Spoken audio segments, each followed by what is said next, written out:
moment, folks. Just checking all the things.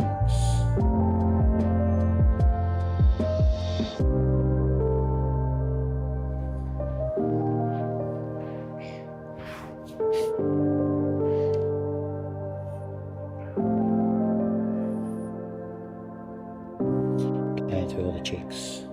Streaming to kick. No, we're good there. How about the others?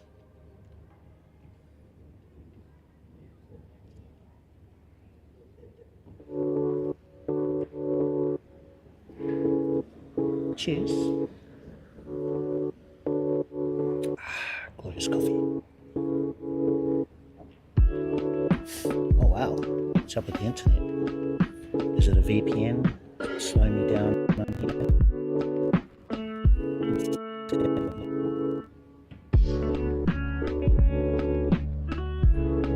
love that one.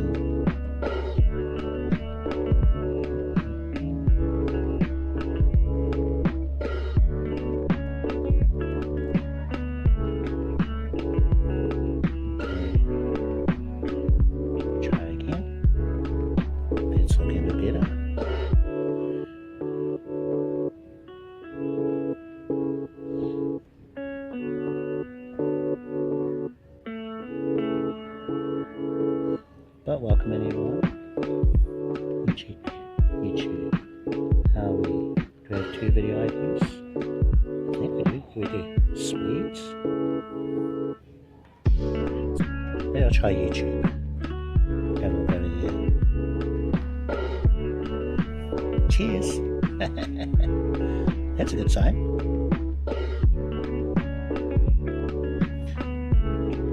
So yeah, I'm going to log in with my other account and see if I can see the vertical stream on the shorts feed.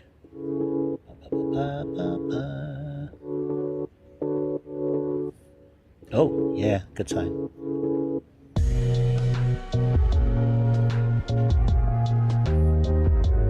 Okay, that is YouTube. Oh, okay, might not be able to see that. Yep.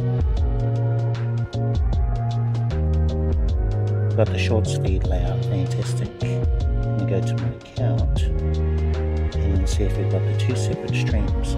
One vertical, one horizontal. Oh, we do too. Sweet. Let's see. Yep. See there. Okay. Back to the other one. Cool. Okay. Whoop. Back. Close. Let's have a look at Twitch. I am from Auckland, New Zealand. Where are you from? How about yourself?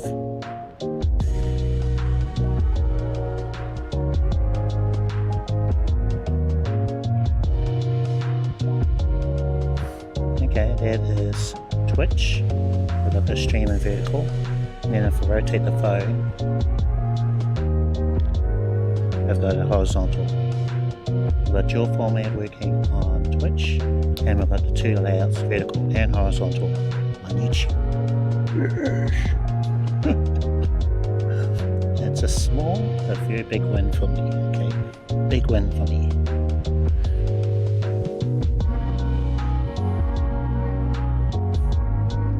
And then Kick should... Oh, that's right, I can't log into Kick on this phone. Need to re-log in. But I can see it on my iPhone. Yeah, very happy about that.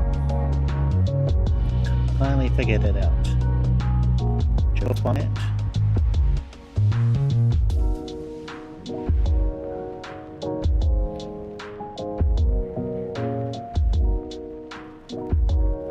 Come on, I got it here. Back to YouTube. And then, what did I click on?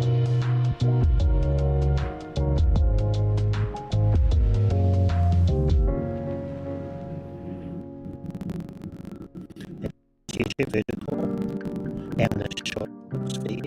Okay. And then we've also got it as a horizontal stream.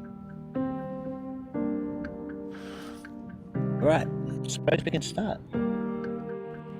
Oh, audio's a bit crackly there. Actually, I'm gonna need a thumbnail.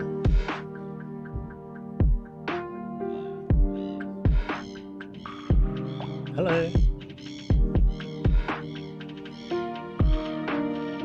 No, I'm not actually. I'm using StreamerBot to handle my disconnect protection. I have used no ups. I'm posing for a thumbnail.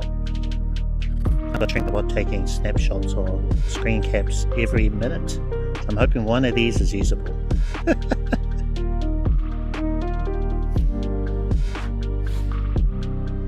Maybe we'll do this kind of pose.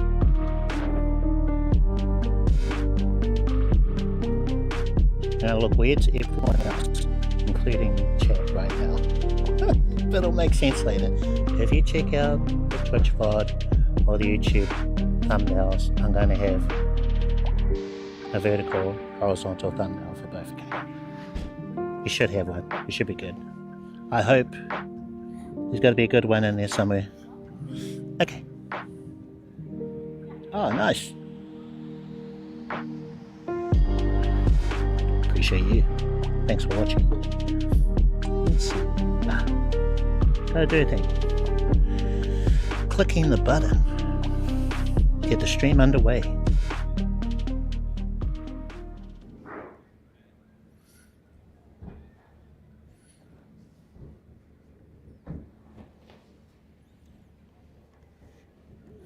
Just keeping an eye on things.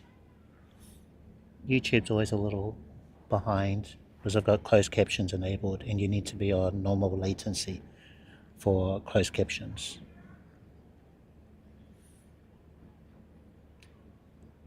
OBS and StreamerBot. That's how I'm handling all the scene switches. Moblin's doing locally where I am, and then OBS and StreamerBot are doing all the more fancier things. So I split the work up. Also, I find with overlays and alerts, they're always sharp if they're on the remote computer, whatever you've got in the middle, or what I call a middleman service. Whereas if all your overlays and everything are on your phone, and you start having glitching issues, then they get all glitchy as well. That's just a personal preference. Okay, just got to write a couple of messages. Oh, hold on, need to switch accounts back to me. So that is my pop culture account. I'm going to switch back to my proper. Okay. This is the horizontal stream. Audio sounds a bit glitchy, so I'll try and fix that in a moment. From YT, whoops, wrong button. Okay, hello from YTH, so that's the horizontal stream. Make sure that that is coming through to Moblin for me to see and hear via TTS. I can see in my chat that it has come through, I can hear it as well, so that is awesome. I want to make sure that I'm receiving all of your messages regardless of which stream you're watching, whether it's the vertical or the horizontal one. Okay, over to the live tab in the YouTube app and go to the vertical stream. Okay, that looks good. And then type a message there. Hello from YTV.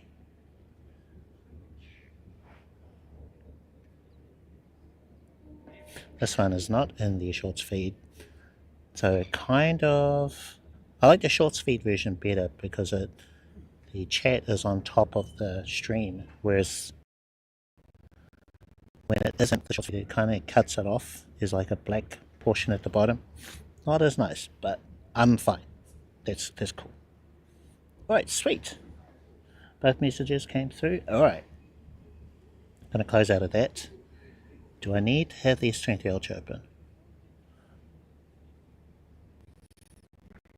Let's switch over to Twitch perhaps, because actually I might switch back and forth between them. Yeah, so that's what it looks like on Twitch. Got the vertical layout, and then just to show you again, when you rotate the phone, it switches to the horizontal. Unfortunately, you can't watch the vertical stream later on. So what I have been doing is I've been exporting the horizontal and vertical to YouTube so that it's watchable later. Okay, cool. Pop that down there. Another cheers to you guys. I've already had a coffee today. I'm probably going to regret this because I'm lactose intolerant. Let's hope we're okay. Fingers crossed. I'll worry about it later. Okay. I see. I'm going to scroll back in chat. Today is a Ask Me Anything day, while also testing the setup that we're on at the moment. Just to reiterate, we have horizontal, vertical to Twitch using dual format. If you rotate your device, or if you've got a phone, rotate it vertically, you'll see a different layout from holding it horizontally. If you're on a desktop or computer or something that's horizontal, it's going to show that layout. On Kick, it is currently horizontal. They don't yet have dual what they call it? Dual format or dual stream. That's what YouTube calls it. The Kick doesn't have it yet. I reckon it's just a matter of time. They kind of do, but not quite.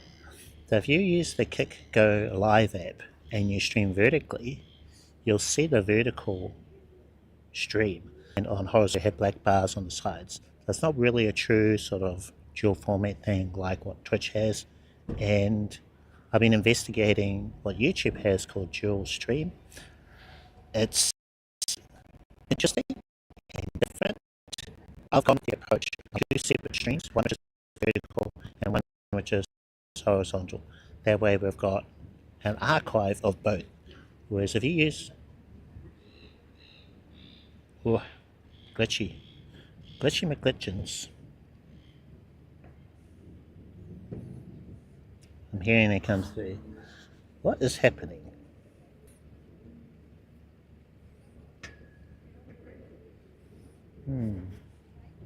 Gonna look through my settings because we're currently using the Pocket 3.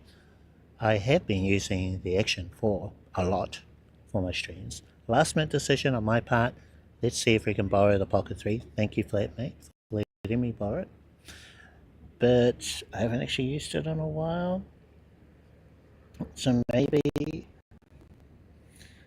there's some settings I need to adjust with the RTMP server, blah blah blah, you know. Seems okay for now. Yeah. Thanks guys. But the bitrate for the ingest and the cellular connection, Wi-Fi, those all look good. So yeah. Oh, hold on.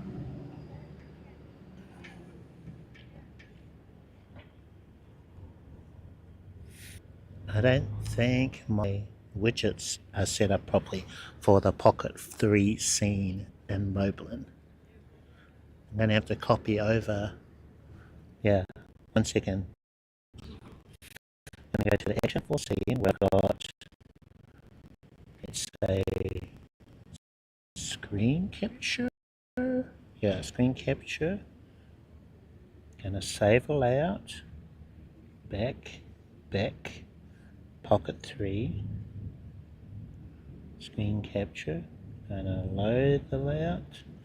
Yep, so that's been updated. I'm using RTMP for the Pocket 3 into Moblin. That's all these cameras can use at the moment. And then from Moblin to my computer at home, which has self-hosted OBS, that is SRT. Or to be specific, Moblin to Belabox Cloud, which is SRT-LA, that gives me bonding. And what else? Mainly bonding with SRT-LA. Belabox Cloud, and then from Belabox Cloud to my home computer, that is SRT.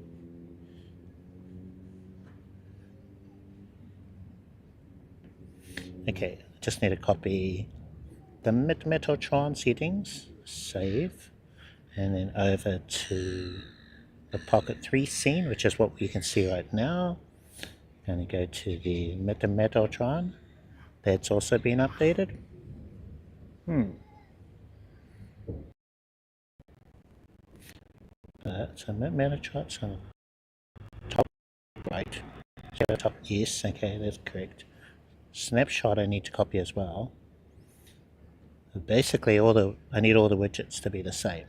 So snapshot, save, back, A4 scene, back to P3, snapshot, load layout. Cool. Okay, so if I use the Metaltron, let's try it.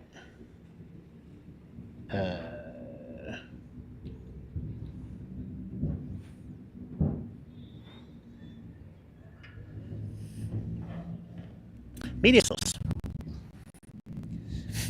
Never use a VLC source. Although I wouldn't mind knowing how you guys are using that. I should cover it in my videos on my YouTube channel.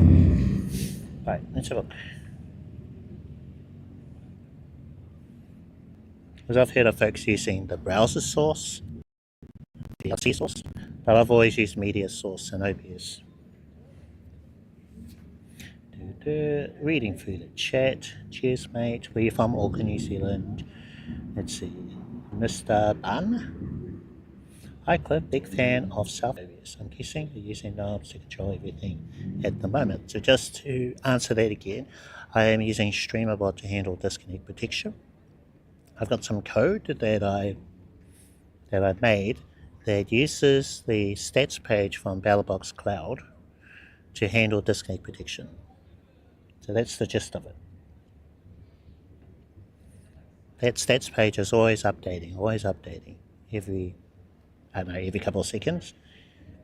StreamerBot can pull that info because it's just there. All you need is the URL, and then it can see whether your bitrate is okay, round trip time, if you're offline. So it has all this info from the stats page that it can use to handle disconnect protection.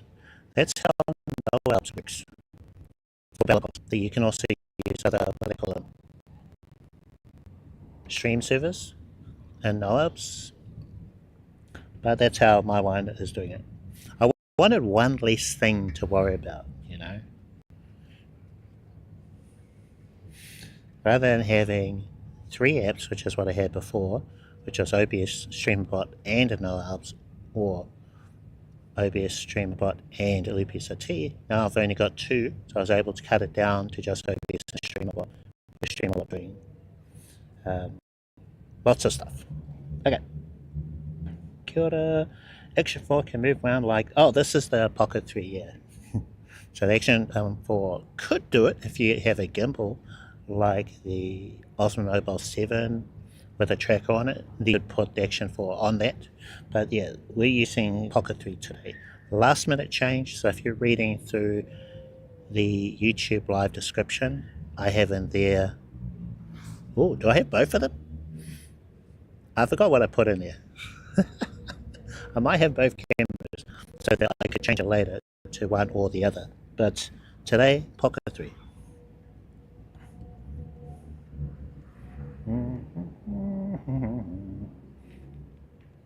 Okay, wait, these scene switches.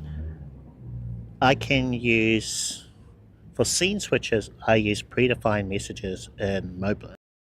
And then they send a chat command through Twitch, which StreamerBot can then switch to a different scene.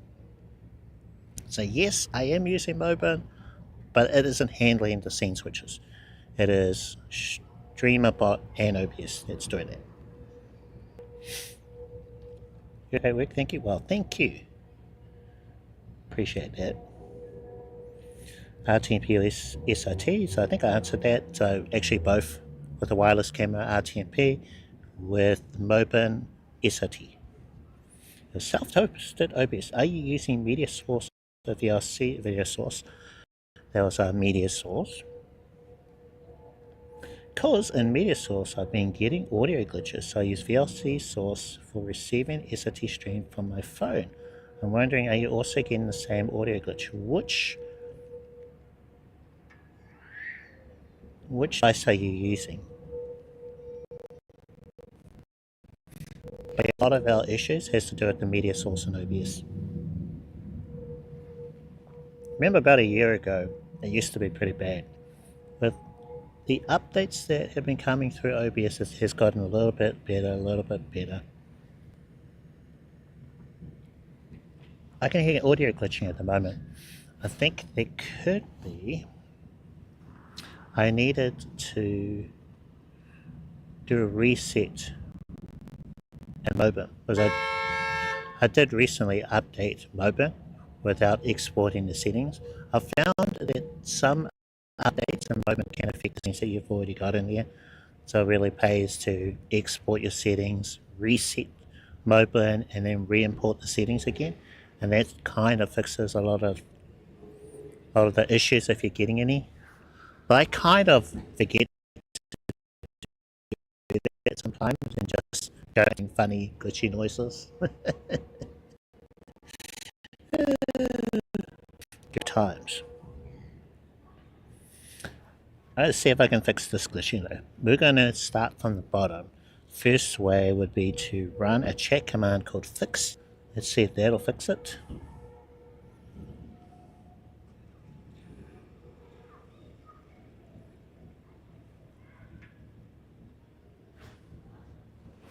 Listening.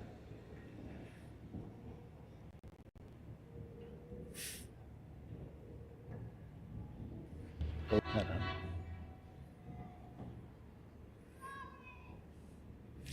If that doesn't work, then the next step will be to do a Moblin stop start.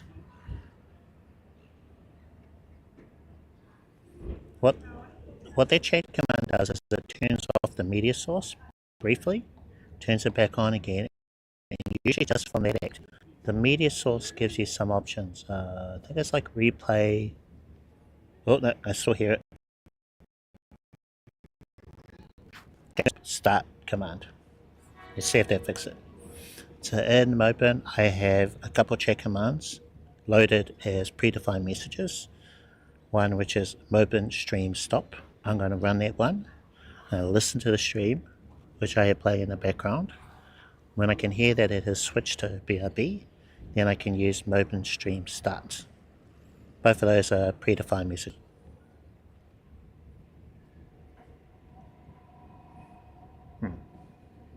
Okay.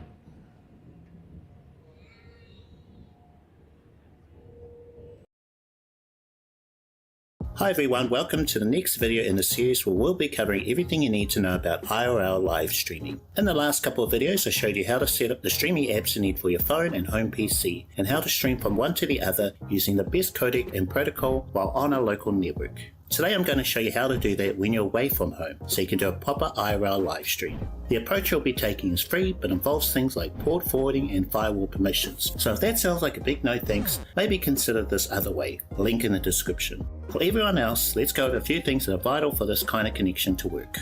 We'll start with an example you should be familiar with, connecting to Wi-Fi. When you connect your phone to a Wi-Fi router for the first time, you normally search for the SSID of the router and then enter your password. In the background, the router confirms your details and assigns an ID to your phone so it can identify it from everything else connected to the Wi-Fi. The phone is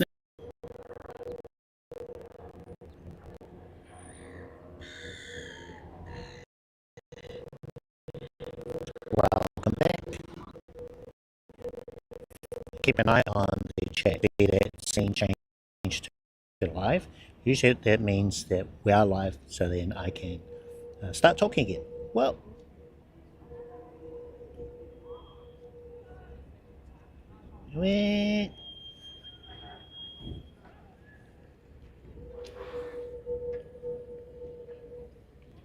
okay. Did hear some glitchy still. Is it wireless interference from the transmitter into the Pocket 3? I wonder.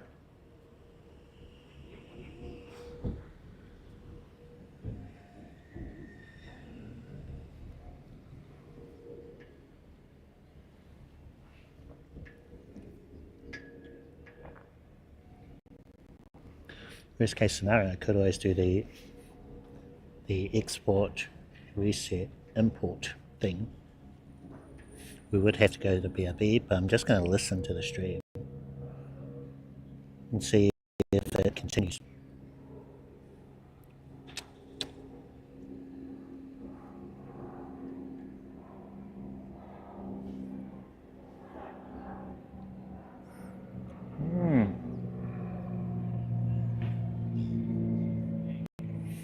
RTP ingest is good.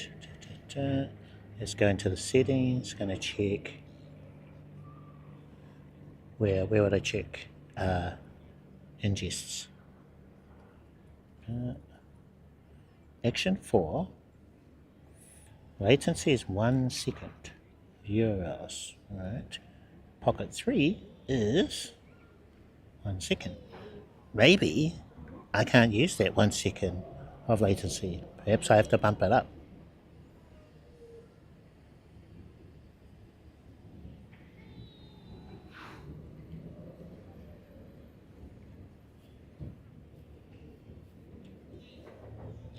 Okay, 1 second latency for the Pocket 3, and then I'm just going to check DJi devices for what I have on the Pocket 3.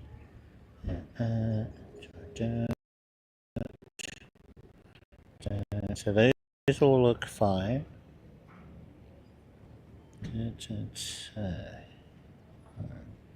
Compare it with the Action 4.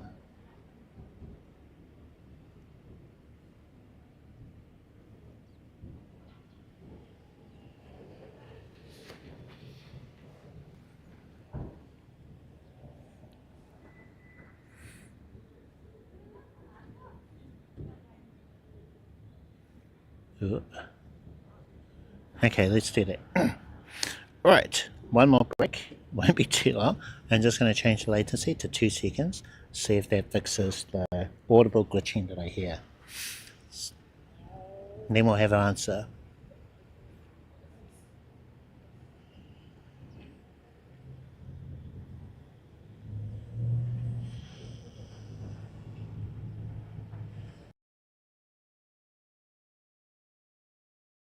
Internet from the outside world enters your home through the router, which it then distributes to your phone and other devices. Make sense? The same thing happened when you connected your home PC to the router using an Ethernet cable, although you get to bypass the whole SSID and password part. A computer that's connected directly to a router is pretty trustworthy, since you can actually see the cable with your own eyes from the home PC to the router. But the router has to remember which is which when it comes to your phone and the home PC. It does this using an ID system of sorts called IPv4 addresses. For our needs, we only care about the IP address of the home PC, which has the streaming software we want to broadcast to from our phone. We got the IP address of the home PC from OBS Studio in the last video, where it's known as a server IP 192.168.119. Using this bit of information,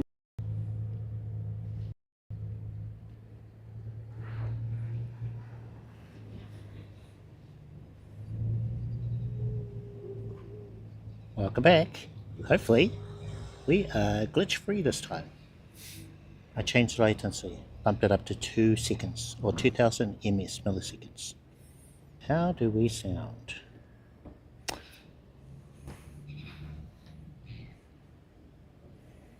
Listening. That complicates things if I wanted to sync up 2 cameras, but I don't think that's something that I'll do, have a Pocket 3 and an Action 4.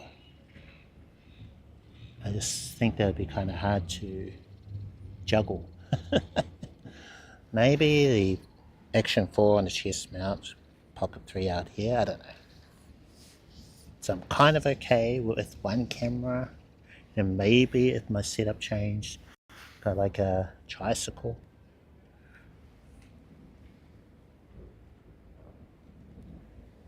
Something like that. I think our audio sounds better. There we go. Latency was too low. But we'll see. We'll keep an ear on it. We'll listen.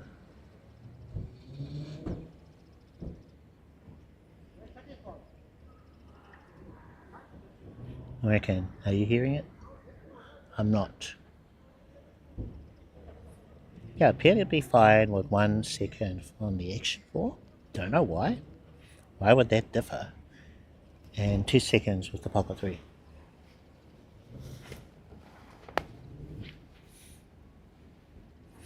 Maybe if I did want to sync them up, I have to bump up the latency for the Pocket 3.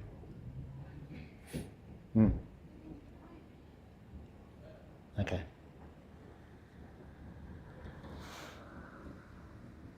Oh, there's some glitching.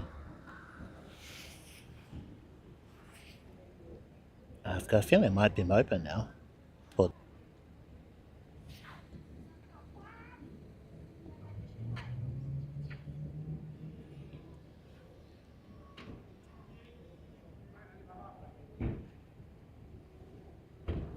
Or it could be my OBS. Because I am hearing the stream. So maybe it's not from here to my home computer, from my home computer to the platforms. Maybe. I try and remotely log in. I just need to see if I've got a lot of encoding, rendering lag, something like that.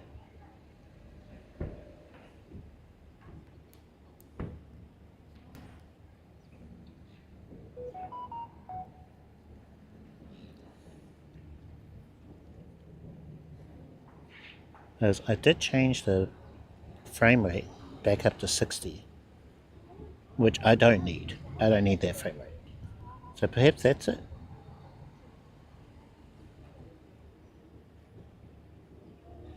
Nope. In terms of rendering lag, I've dropped 87 frames. It's nothing. It's 0% out of 200,000. For encoding lag, I've dropped 37 frames. It's not thousands, not hundreds. This is 87 and 37. Both of those are 0. Okay. And I got a green little bar thing for the stream. So it's not the stream health. It's not the rendering and encoding lag in OBS. So I guess it is local there. Probably still related to the RTMP connection.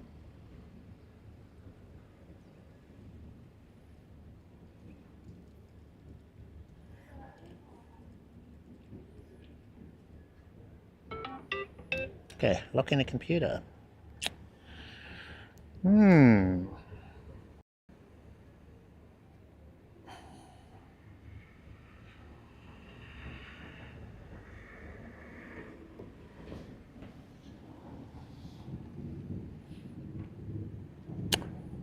Oh yeah, let's see if I can do the mid-Metatron, which, let's see. So that's gonna load. Oh, hold on. I forgot.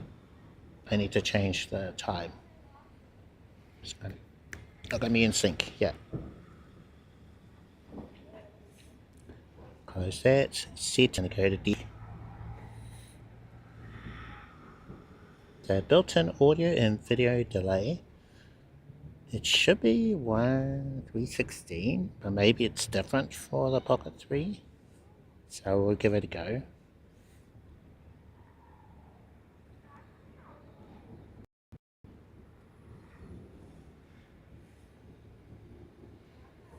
Now let's see. 1, 2, 3. It is different.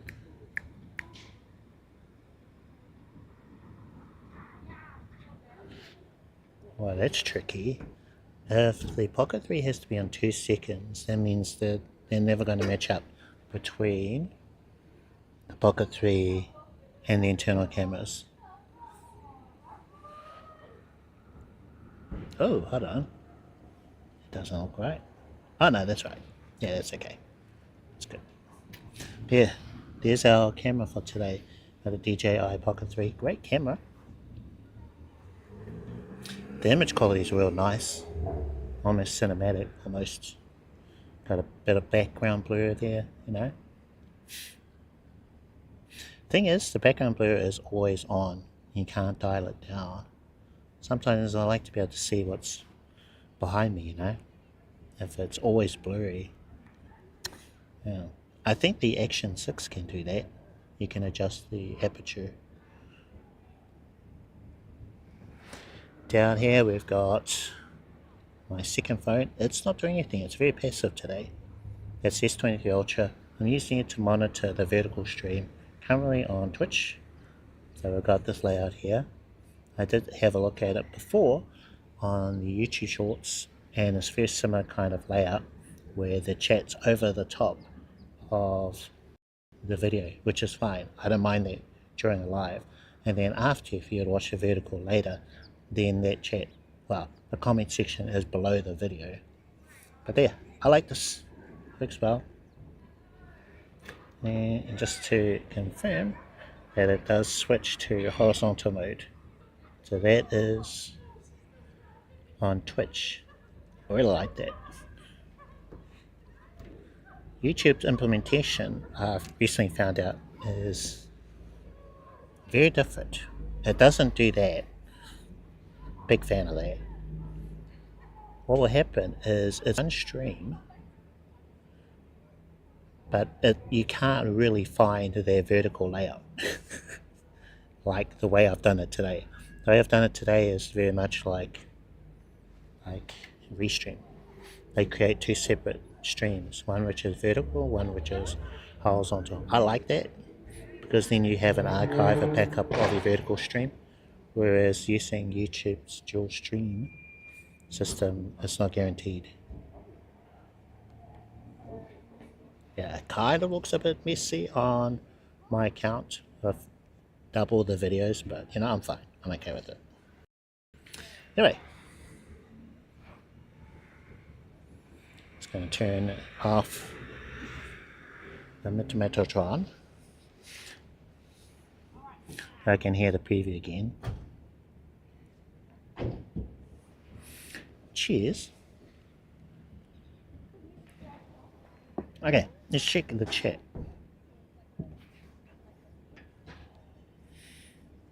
Scene switches, yes, read that one. Oh, hold on. I'll just write a message. Hello from T. From T. I can see it in Moblin. And well, it shouldn't matter whether I'm holding it vertical or horizontal. It's all the one chat. Yeah.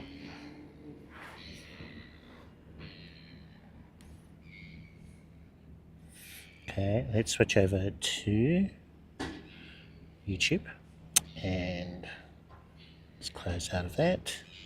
Open up, got the horizontal stream. I can see the horizontal messages. You doing great work, thank you again. Yep. GP. I use a media source. Yeah, so I caught all of these messages. You're gonna go now? Okay, Jared. Thanks for hanging out. Right. Did I see that one? Yeah, okay. I just missed it from my bot.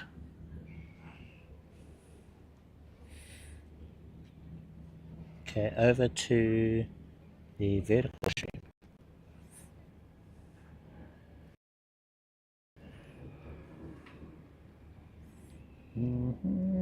Okay. Alright, and let's see if I can bring up the shorts feed. Oh yeah, there you go. There's the shorts feed.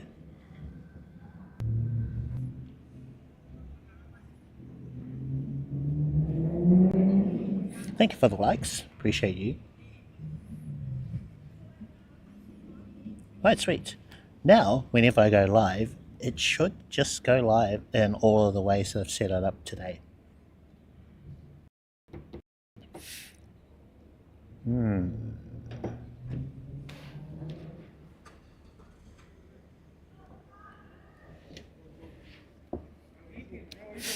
is a bit different in that before, when I was using Restream, I could set the title and description, and when I went live, those were created, or the streams were updated to have that title and description. For a little while, I'm going to have to change the title afterwards, rather than how I was doing it before. I'm working on something, got a little project that'll hopefully solve that issue.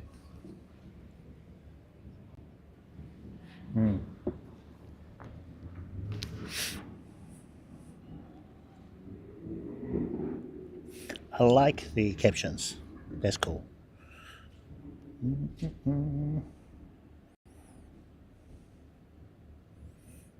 Close captions. I think we might go for a walk, hey?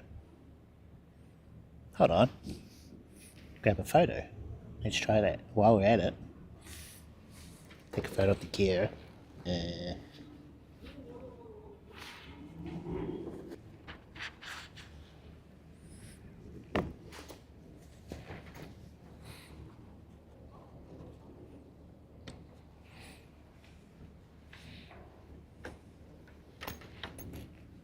Oh, the biggest changes in the back end. Lots of back end changes.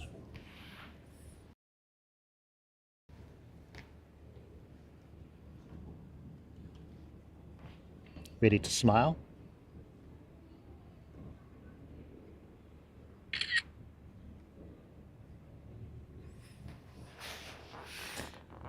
MediaTek, hello, how's it going? If you were liking of a question, I want to ask you, have you ever used N8?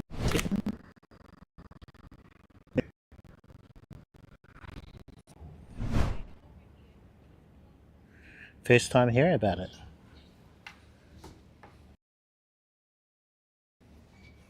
What is that? How does that work?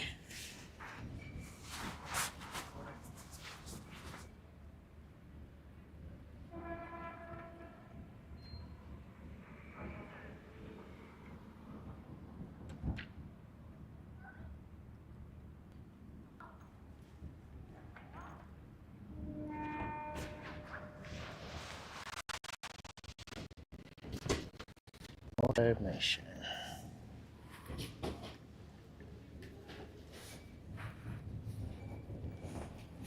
Okay, let's do Google.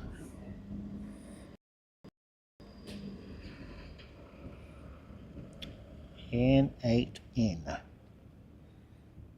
Automation. Open source. Start creating workflows 10 times faster. Just 10. How about if I want 11? High age workflows you can see and control. Build visually. Go deep with code. Connect to anything. Oh, okay. This sounds like something I've used. It's got a node-based system. Those are very popular.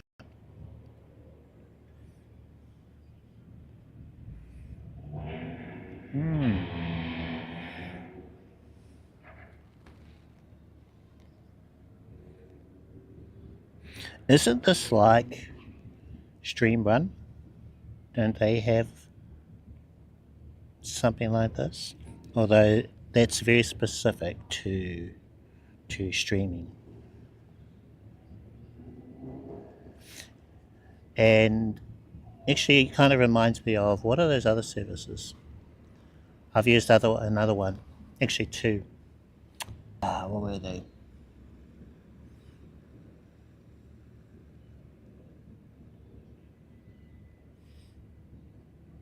There's two others, I think similar services that do automation.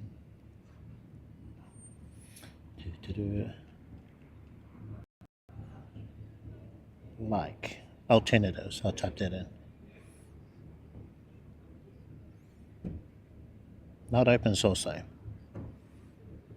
StreamRun, yeah. Have you heard of it? Or have you tried? I think you've tried it, eh? Someone brought it up to me. Zapier. Zapier was one that's not open source. And then there was another one that I tried. So I guess the answer would be yes, I have tried a automation tool, but not this one. First time hearing about it.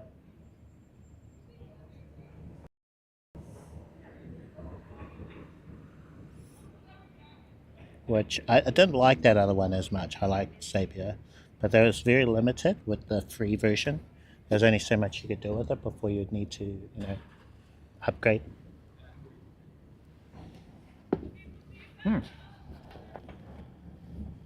Oh, have you not heard of Streamer? Yeah. Some folks raised it to me, but at the time, and even now, it was already doing quite a lot of tests with other services. So it's something that I would probably look at later. I might. Oh yeah, you know that one, yeah. Interesting approach. I looked into it, quite liked it, but my plate is a bit full at the moment. So maybe in a year or so I might look at it then. I assume it'll still be around. Oh, okay. Self-hosted. Alright. Okay, man, gotcha. How are you using it though?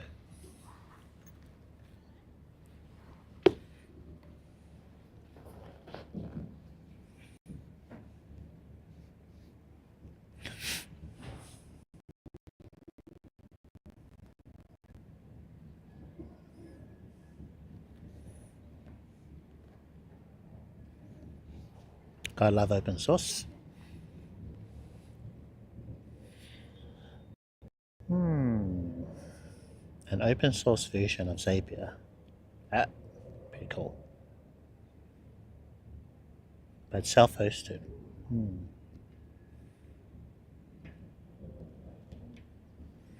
a minute, need to have another look at it. How was I using Zapier? I know. So up until recently, what I could do with Zapier was I could connect my Fuji camera, uses frame.io, to transfer photos into the cloud. And then I use Zapier to automate sending the files from frame.io to FTP, then to my computer. I end up replacing that whole thing with StreamerBot. So StreamerBot just calls the photos directly. It just asks frame.io, you got to have the right API calls. Quite a complicated thing. But yeah, StreamerBot's just going to instead, it's going to check with frame.io and say, hey, bro, do you have any new photos? Anything to send me? And then it'll say, oh yeah, sure, got a new photo here. And then that gets displayed. But it's specific to my Fuji camera. I don't use that for photos I take with my phone. That's a different thing.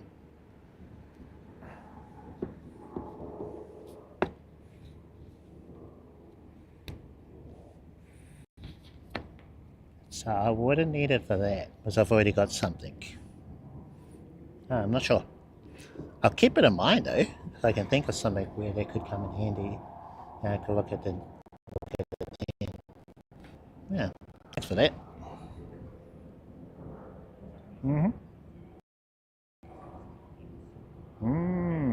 Okay.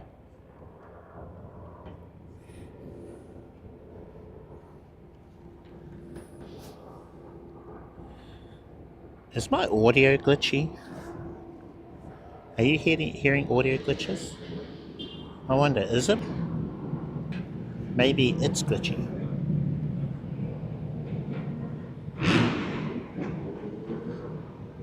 Have you heard it glitching at all?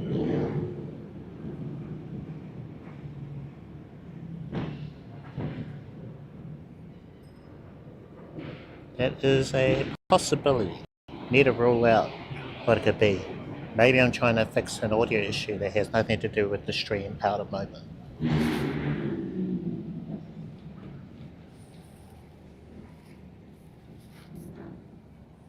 Ah, okay.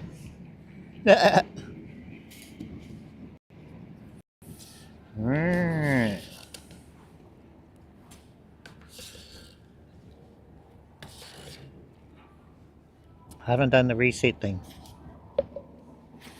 So maybe I just have to stop streaming, go BRB for a little bit, export the settings, read Moblin, import the settings back in, and then start the stream up. I haven't tried that. It's kind of like a last resort, but I've got a feeling that could be it. Okay, it's pretty bad.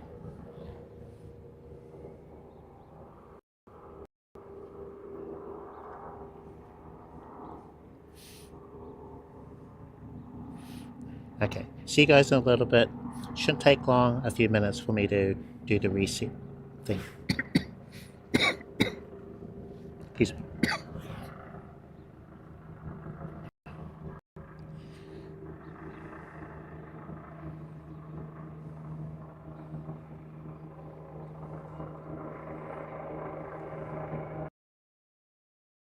PC. But where does it go from there? That's where the server port comes in. Basically, a port can only be used by one desktop app at a time. And while OBS is open, the port number of 4455 is bound to OBS. In other words, by using a combination of server IP and server port, we know our broadcast from our phone is going to the correct PC and desktop app on the local network. All good? Extending this concept to a remote connection isn't too different from what I've just described, but there's a couple of barriers that can get in the way. Let's go over some of those now, starting with what happens when you turn off the Wi-Fi on your phone or when you're outside the range of your Wi-Fi router. Your internet access switches to a cellular connection from your mobile provider, so your phone is no longer within the same bubble or local network as the home PC. And because of this, the server IP and server port that worked before are no longer accessible. In order to connect to the home PC remotely, you have to go through the router first and have it redirect your connection to the home PC for you, which is called port forwarding. The first step is to get the external IP address of your home router, which you can do while you're still connected to the local network, preferably on the home PC. Perform a browser search for what is my IP address, and one of the first results should tell you what it is. If you've got a VPN, make sure it's turned off while performing the check, otherwise you'll get the VPN address instead of the external IP address for the router.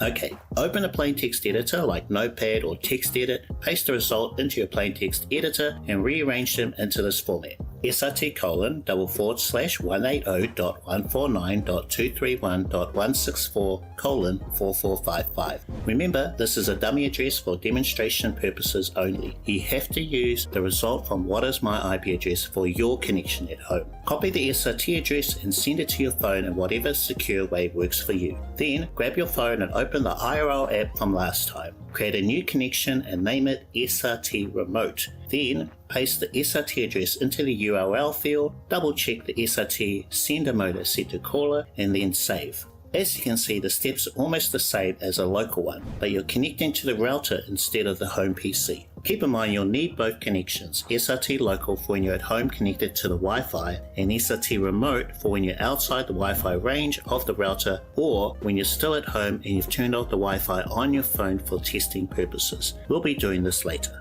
SRT local won't work when you're away from home, and neither will SRT remote when you're connected to the home Wi-Fi. Your IRL app will tell you when you're connected to the wrong thing, so it gets easier with time, but it can be a little annoying having to switch back and forth. To my knowledge, there's no going around this unless you switch to an online service like Belabox Cloud. More on that in another video. Anyway, you can try the new connection, but more than likely it won't work. And if by miracle it does, it's probably because you're still connected locally. Try turning off the Wi-Fi on your phone to see if you can still broadcast to OBS on the home PC, which is probably a big fat no, and that's because we've still got more work to do. The next step is to go into the admin settings of your router to see if it has NAT, NAT forwarding or port forwarding as an option. Perform a browser search for your router's manual where there should be a way to add a new port forwarding entry. All routers with port forwarding require at least the following fields: an IP address, the server IP in OBS, an external and internal port both set to the server port in OBS, and a transport protocol type for the IRL broadcast, which you can go with TCP, UDP or all. You need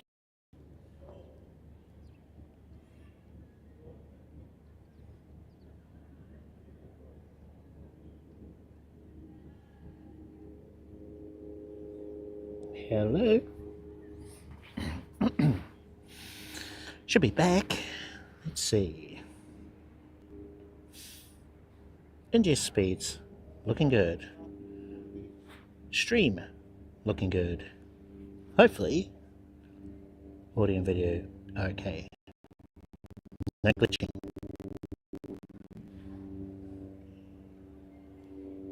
I have lost my chat. When you do something like that, yeah, the history's gone. So, let me know if we're good. If you asked a question while BRB, just ask again, and I'll be able to answer it for you. Audio sounds okay. I think we're right.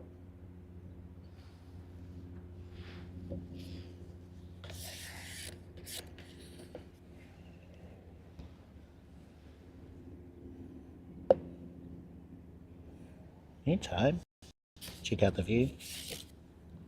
Just gonna finish my coffee.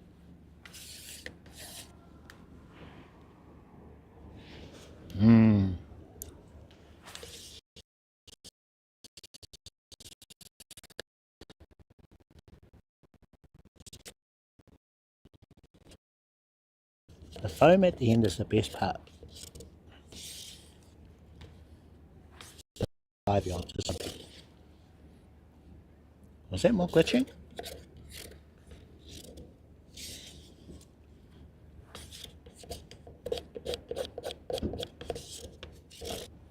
Need both earbuds in. Can't tell if it was the thing.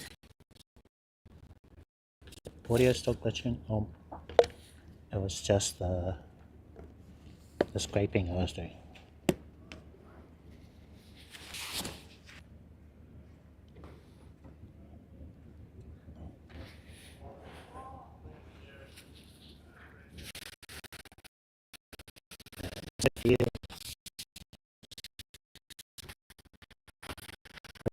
Tried to sort out audible glitching. Oh no, glitching there. Very, very glitchy. Is that my phone? Oh no, the ingest speed's dropped.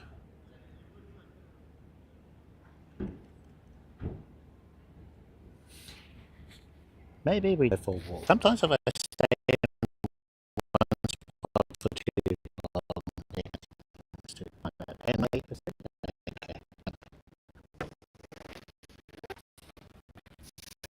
The other it could be just resources.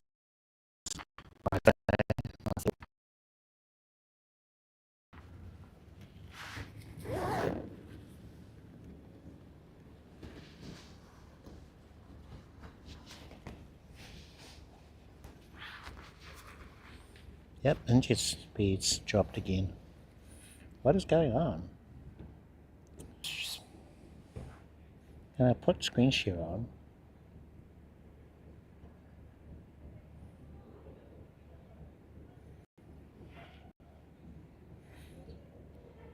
Okay, that's in the correct place. That looks good.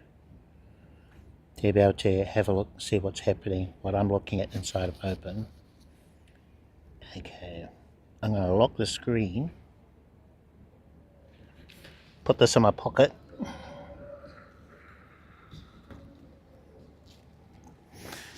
Then I hold the other phone. Look at the stream on there.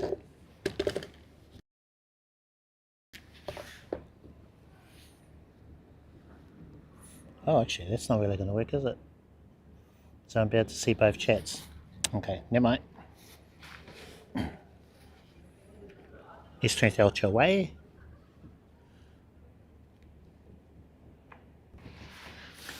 So I'd use this S23 Ultra if I wanted to monitor the vertical stream. I already know that it's okay.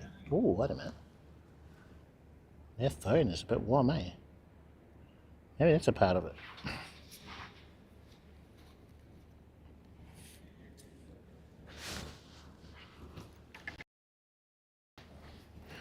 Let's have a look at the Mudi 7. It is a bit warmer than normal. maybe a 1. 5G, VPN is on. Okay. No. Oh, weird. Because we're right in the city where there's good internet. 100% battery still. So it hasn't been burning through battery because of bad internet. Maybe there's interference. Is there a jammer around here?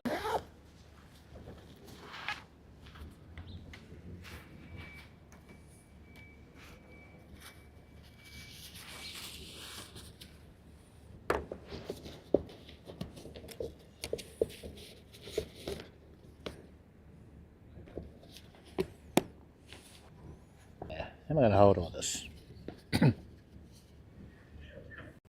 You guys, coffee in that hand. Gonna find a rubbish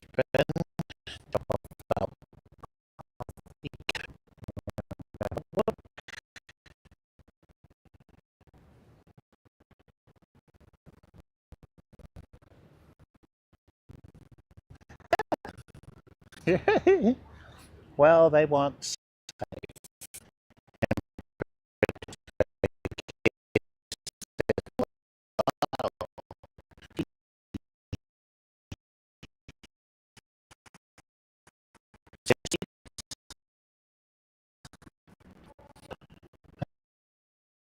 megabit.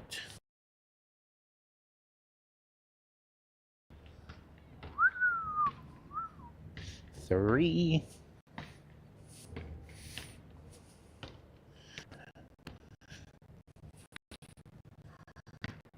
Is that enough? Is there a Moblin update that kind of broke the ingest? I wonder how it's kind of recovering. 3 megabits.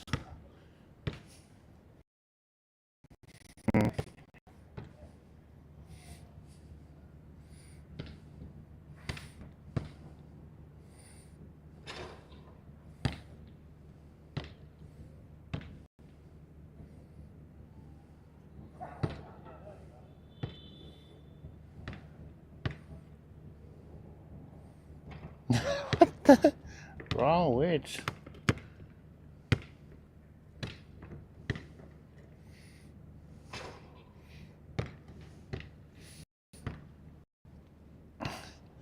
Yeah, 4 megabits, 5, 4.8.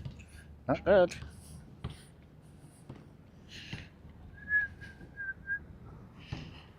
7, that's good. 6, 5, 5, 4.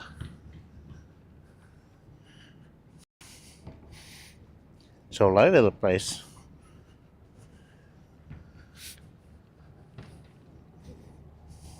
4, 5, 4, 8, that's better. Now basically it has to be above 6 for it to be stable. Yeah.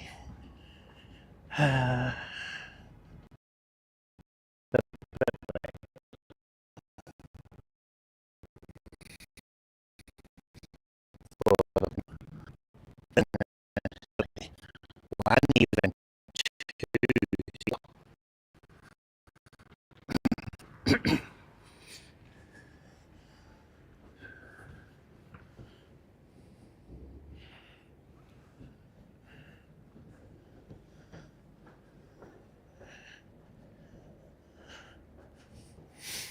now that is Moblin.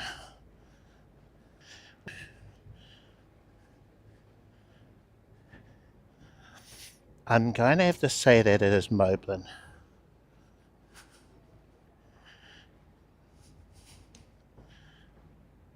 I wonder if it behaved the same if I was using the Action 4.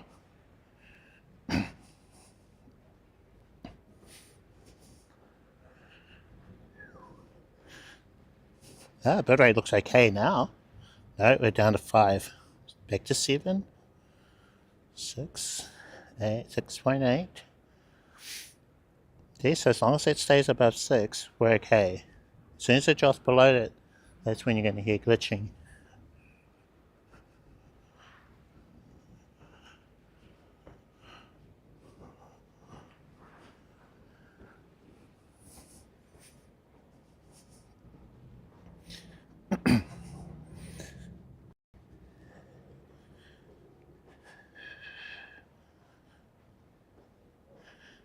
Yeah, it seems okay now.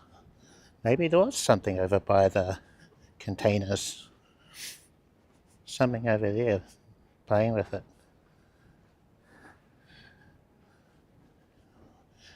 We'll see.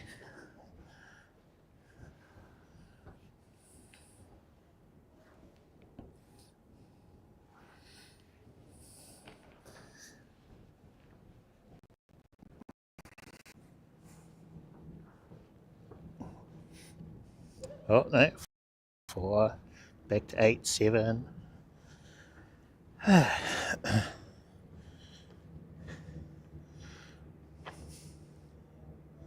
4.5. I'm going to turn off the screen share just in case it is my 2.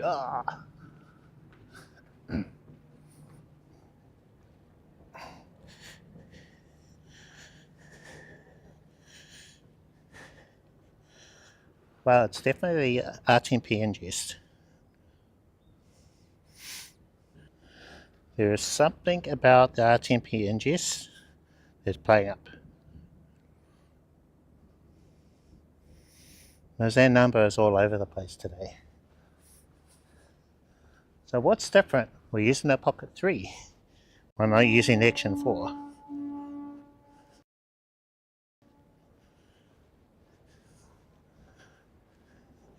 4 now, 4, back to 7. There was an update in Moblin. Maybe it doesn't play well with the Pocket 3. My phone seems okay. A white icon, not yellow or red.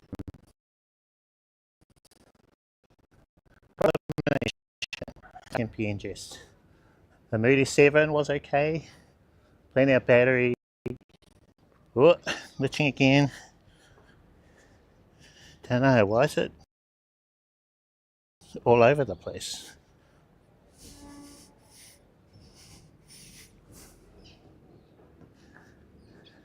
Ah, yeah. Eric, did you say hi?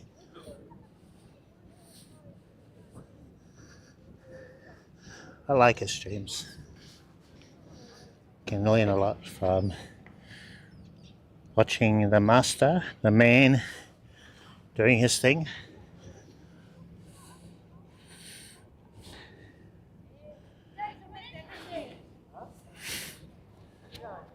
He's done a couple of IRL streams. He was on a the other day, I missed that one. But I remember seeing it came up on the Discord, I think.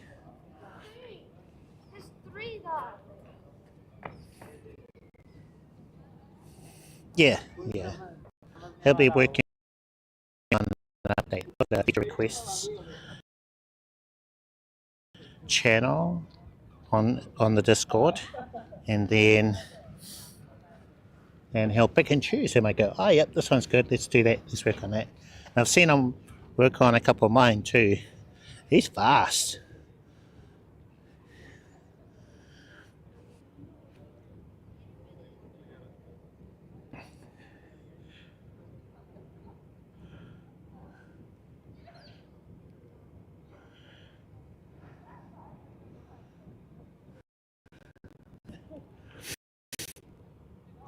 We're at 4 megabits, 3 now.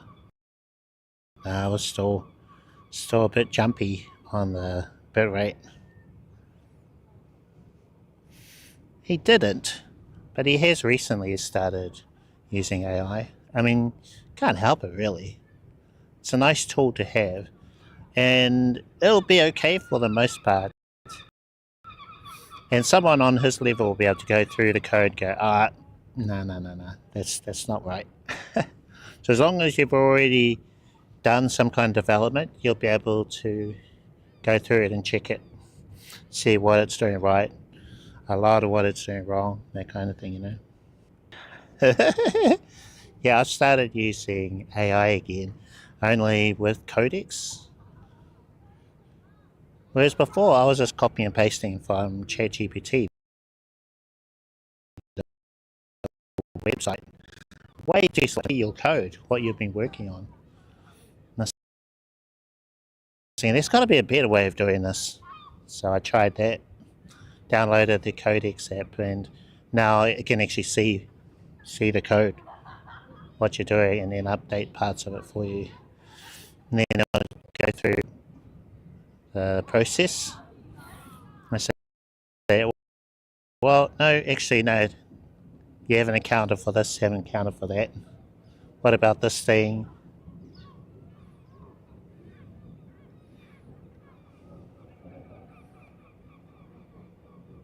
Oh, really?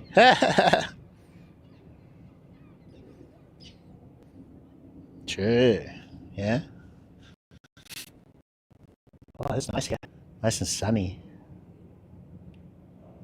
We're still a bit glitchy, eh? I reckon next time I use this, it'll have been fixed. I've done everything I can that I know of to sort out issues. Used the fix command. We've done the Moblin stop, start, check commands. We've done a reset, export, reset, import. Oh, you know what? It could be. I don't know what else it could be. Hold on. Let's see. SRTLA. Maybe it's implementation under SRTLA settings. I've got it on official. I might switch it back to, I think it's FX. Oh, actually, it's out of moment. That's not RTMP.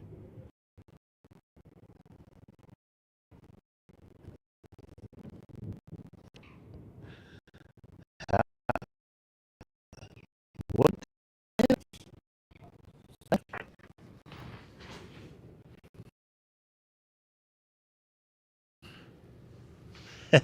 It is a rabbit away. I know.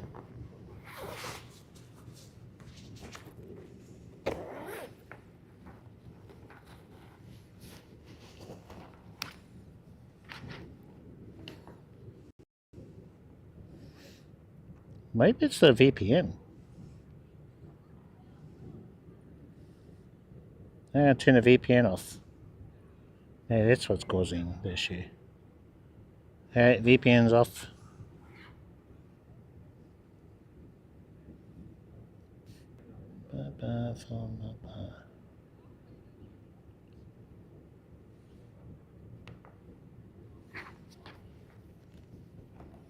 Moblin is rabbit hole.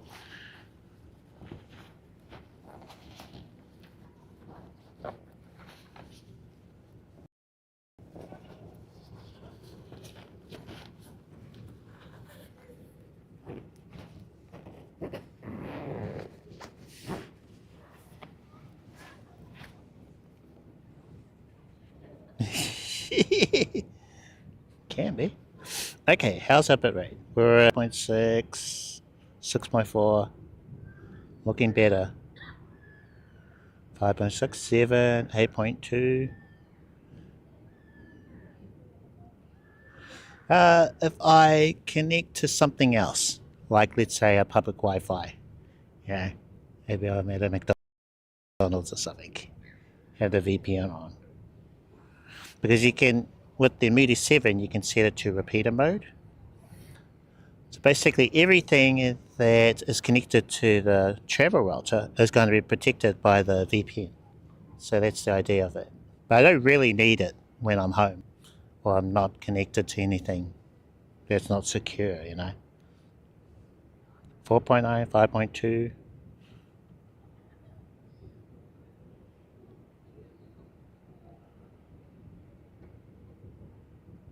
Maybe we're okay. 5.3.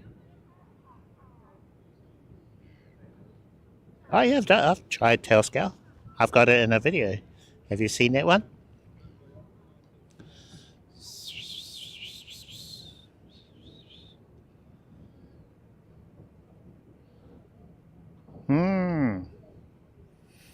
Yeah, maybe the VPN was somehow affecting the RTMP stream of the Pocket 3 through the Mudi 7 to the iPhone. I don't rule out all the possibilities. Maybe Maybe that's it. Oh, I saw what looked like a drop frame there. Kind of jumped. But audibly it sounds better. Yeah. Maybe, eh? Maybe that's what was happening. GPM was chewing up the bandwidth. Okay. Problem solved, maybe? Oh, no.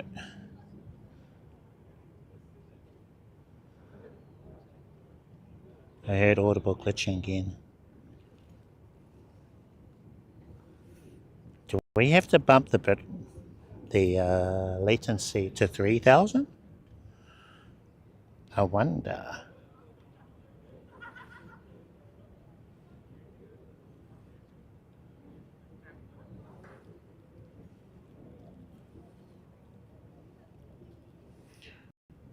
I'm listening still to the audio.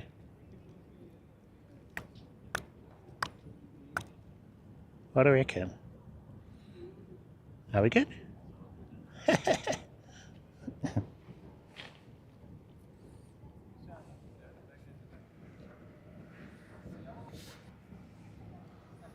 There's my S23 Ultra. Yeah, check the YouTube stream. Make sure we're okay over there. Okay, YouTube. We're still good. Looks like it. Still live. Oh, wait a minute.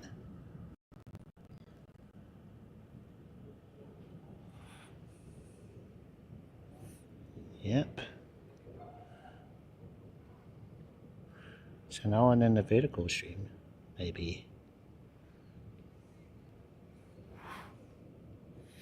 Are my settings too strict on the chat? I wonder.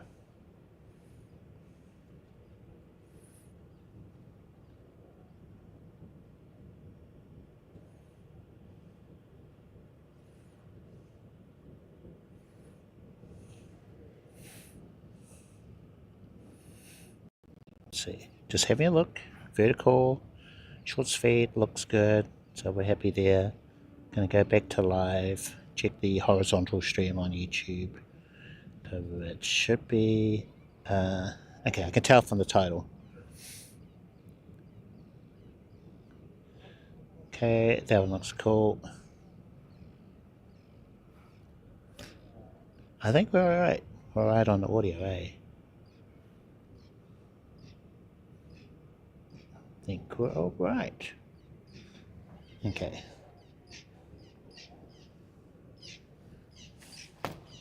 Whoa!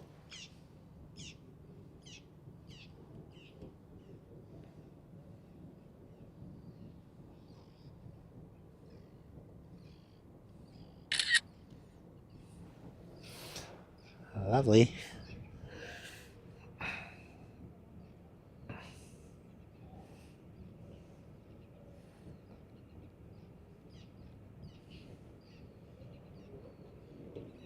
Oh, what happened here?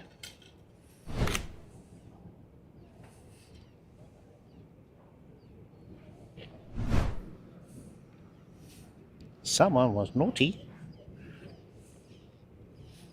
Hey, Mike. What happened?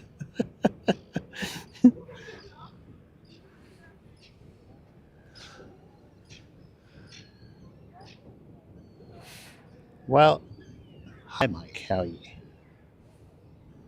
Was that my bot? Maybe it was my bot. A little too trigger happy there.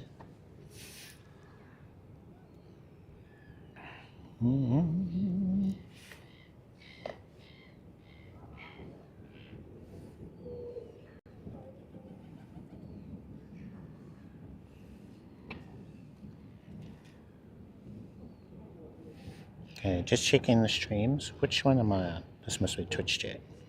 Okay, you can see both.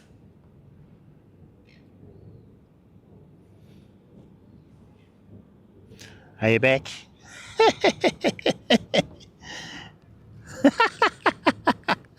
Oh, is it the emojis? Too many emojis. Okay.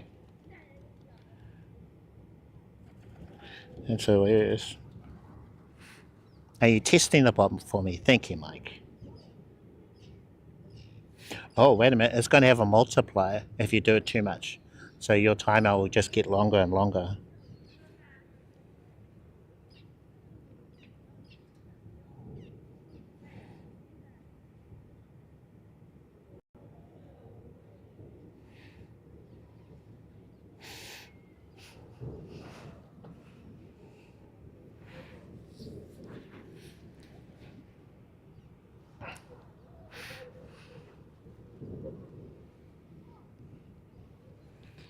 Okay, things are looking good.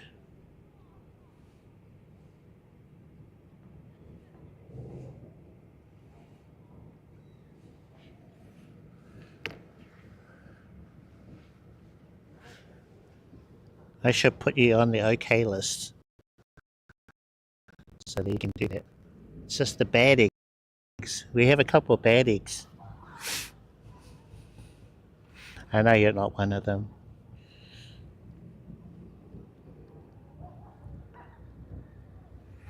How's that? Oh, okay.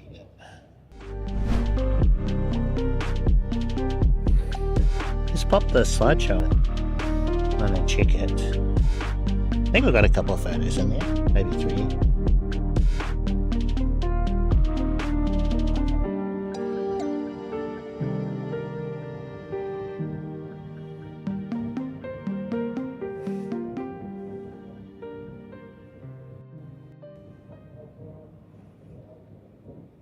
Okay, wait, do I just have one photo? Oh no, there we go, there's another one.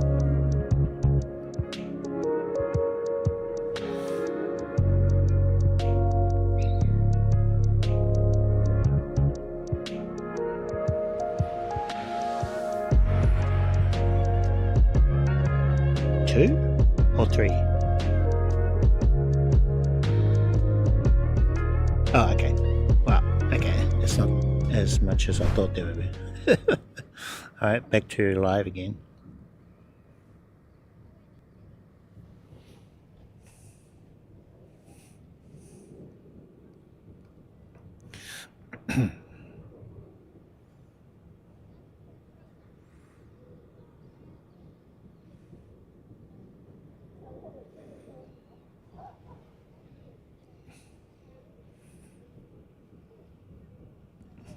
Okay. And our stream seems to be good. Maybe it was the VPN. Yeah. I don't think that was it. Oh, hold on. I'm going to grab a photo of the lighthouse here. The light right now looks real nice. So let's get one with the Pocket camera. Wait, where are you looking, Pocket?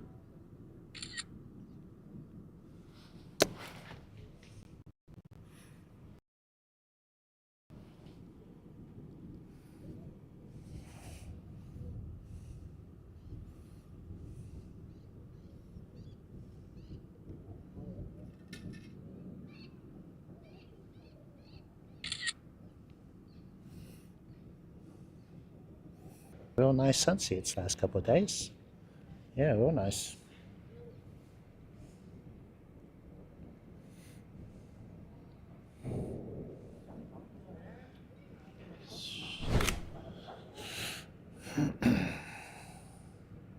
So that's one downside with the Pocket 3 is it can lose you with the subject tracking. I think that was one thing that they improved with the 4. But I was looking at prices.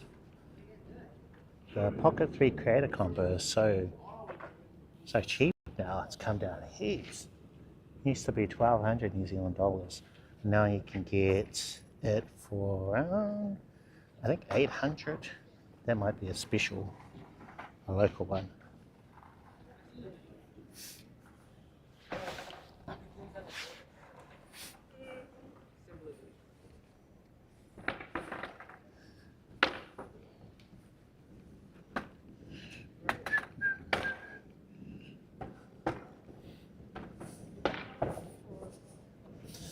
Whereas I think the Pocket 4 standard doesn't have all the extras.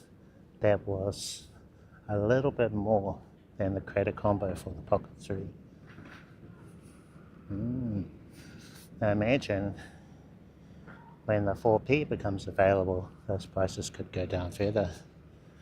Maybe. Don't quote me on that. It might not change.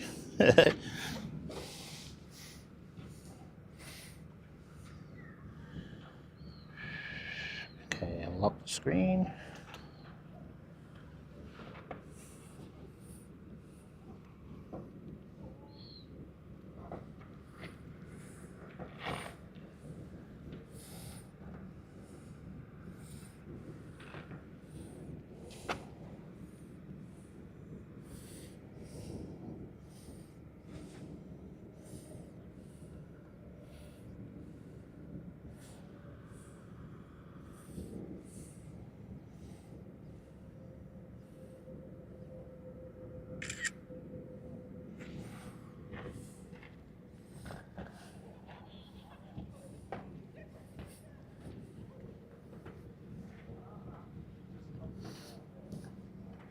Another one of the lighthouse on this side.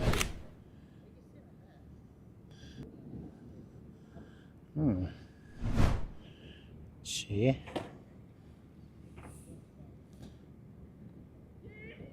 It looks kind of cartoony. I think that may be the S23 Ultra over sharpening the image.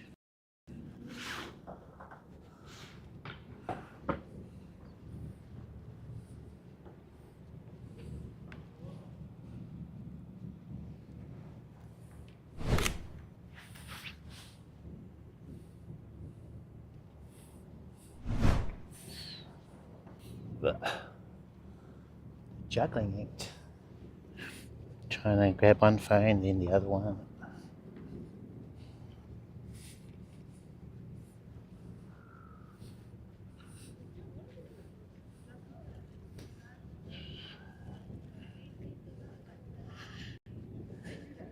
Now, as much as I like this picture, I wish the Pocket 3 was wider.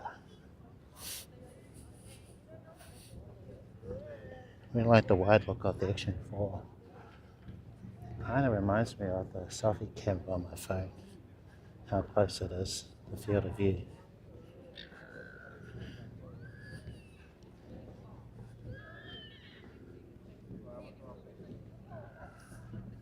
Whereas the Action 4 would probably look like that from the same distance.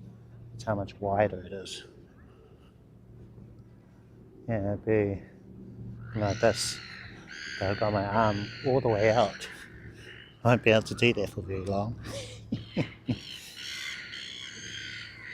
This is a lot more comfortable than my elbows.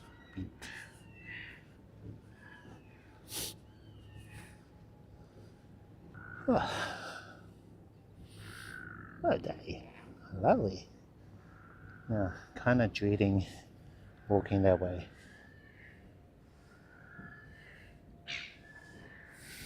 Because that's all in shade. Cold.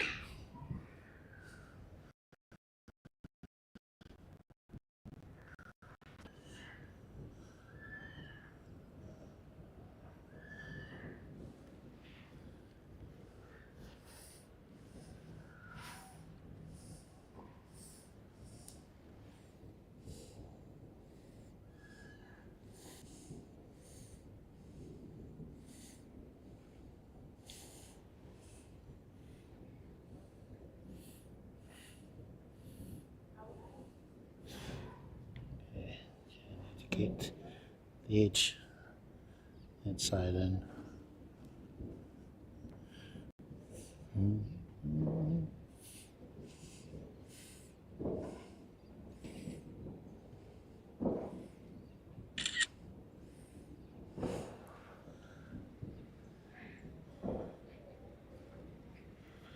Try black and white. How's it look?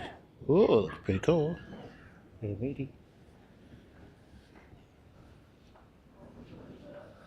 Gonna walk down here and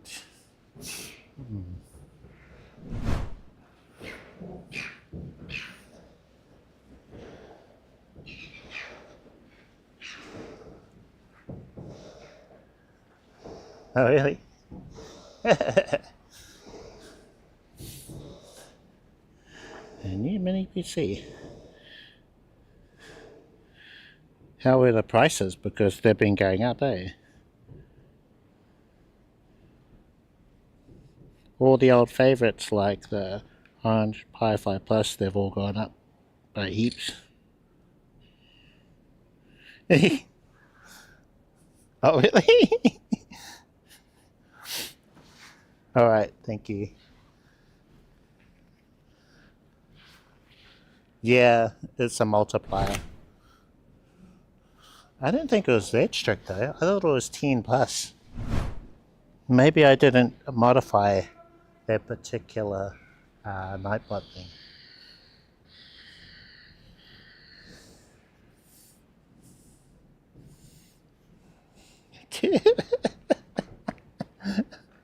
I thought you were testing it.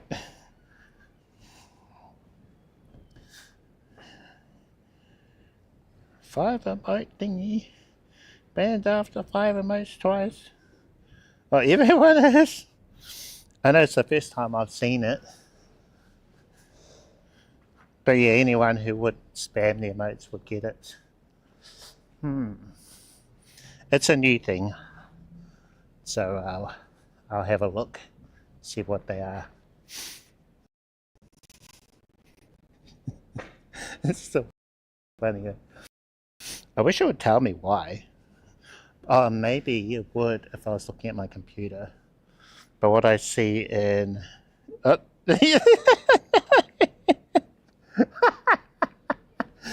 oh my gosh.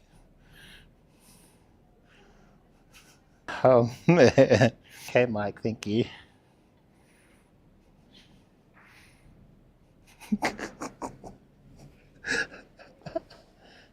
Maybe we keep it. I think it's unintentionally hilarious now. Oh, wait. It might actually ban you if you do it too much. Alright, I'll have a look after. If you don't actually come back in half an hour, then I'll know why. I think some of them, they do bad. Okay, right. Note to self, check that one.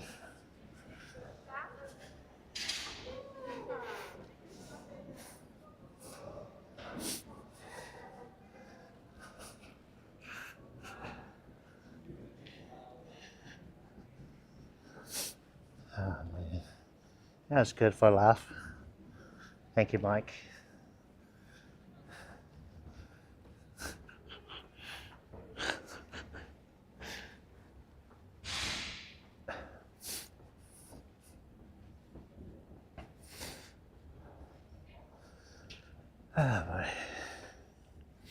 Let's see.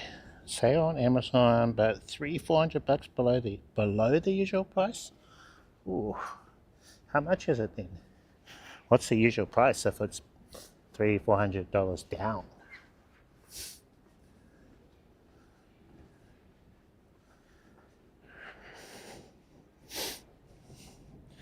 A minute, but the Ryzen. Oh, yeah, Ryzen mini PC. 1200. Oh, really? Yikes! That's good. What? Okay. Damn. Is that your first mini PC? Do you have an Orange Pi or one of the others?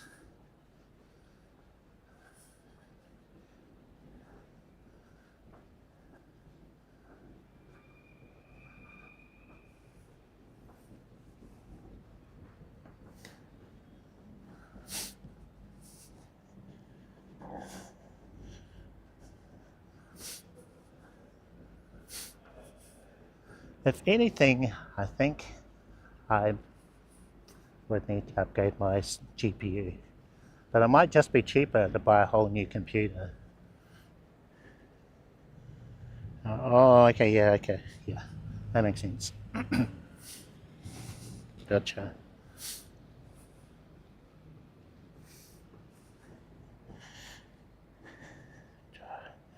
Oh, you need, wait, you need 2 of them? Whoa, okay.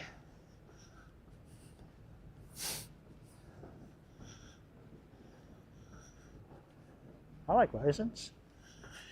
I got one in my computer, well, not a mini computer, but my main.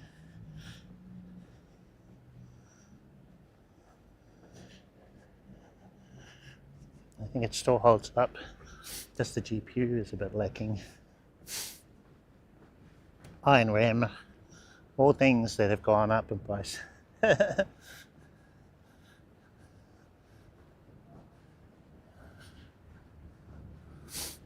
I was thinking maybe a year ago, before the prices went up, of upgrading, and they were pretty cheap, only like a couple $100 for RAM. Don't even want to look at prices now. They'll have to wait.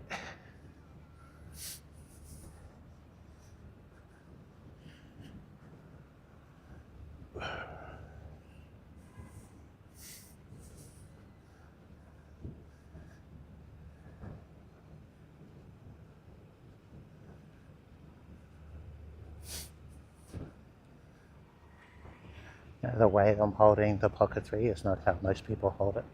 Most people will hold it like this. Like this. Or they'll hold it like that with the Pocket 3 close to them, pointing out. But I like this view. I think this is much better. Especially that it can track you.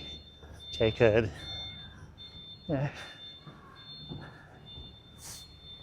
look off into the distance and you'll still be in frame. Grab our seat over here where we started. Little baby walk today.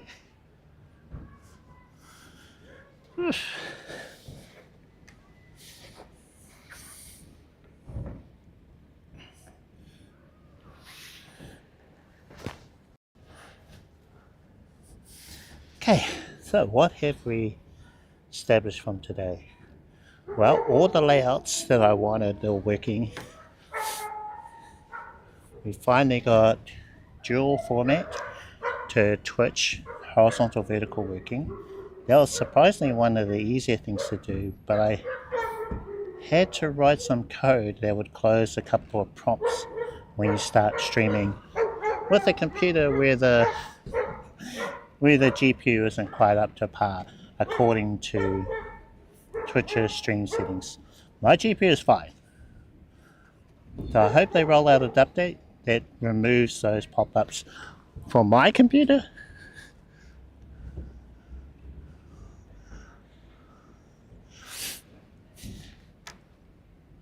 I got it working for YouTube. I had to create 2 brand new, what do they call them?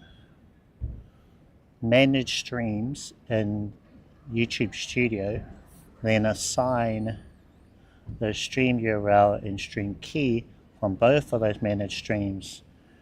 One for multiple RTMP output plugin in OBS, and then one for ATEM vertical. So now when I go live, it's going to broadcast 2 separate streams using those 2 separate stream keys. The way I was doing it before was with a single managed stream. That was a problem,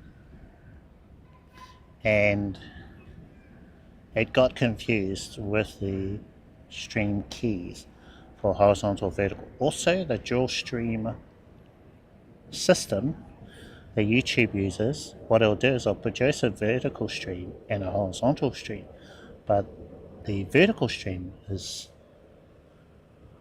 harder to find. Not like what I've got today, 2 separate streams where they're actually visible on my account. It's a bit messier than YouTube's native dual stream system, but at least you've got.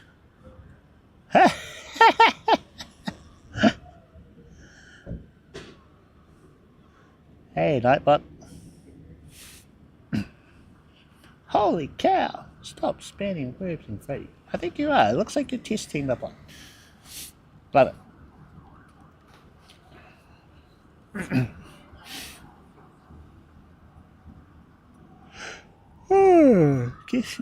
We got 4 emojis. Yeah, I wouldn't do it again unless you want to be banned for what would be the multiplier. Maybe an hour? Actually, that was 10 minutes, eh? I don't think it was half an hour. That wasn't that long.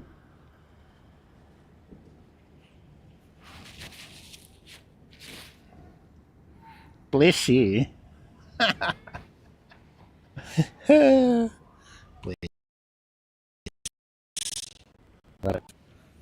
10 minutes, okay. Yeah. I think it's stricter for some of the other, what do they call them? I don't know. Filters. You're on Twitch? Oh yeah, you are too. I only just clicked. Yeah, gotcha. Love that.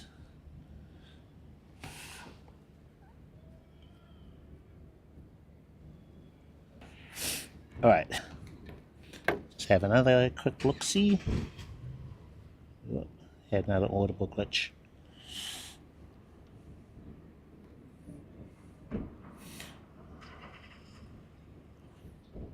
Okay. So that one, the vertical looks good. Back to horizontal. Appears to be, wait a minute, close. Live, okay, sweet. I'm streaming with the iPhone. S23 Ultra I'm using it as my second phone today. I'm able to go through and check the stream. It's passive, it's not really doing much today.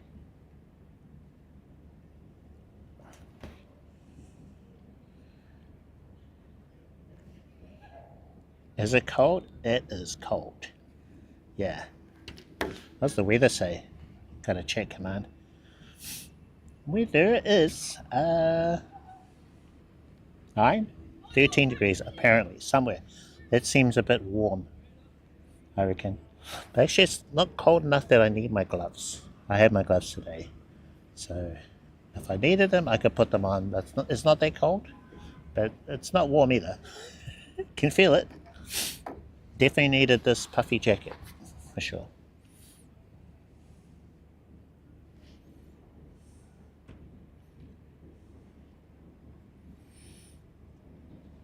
You're still in Aussie land, eh? What's the weather like? Where are you based? Was it Sydney?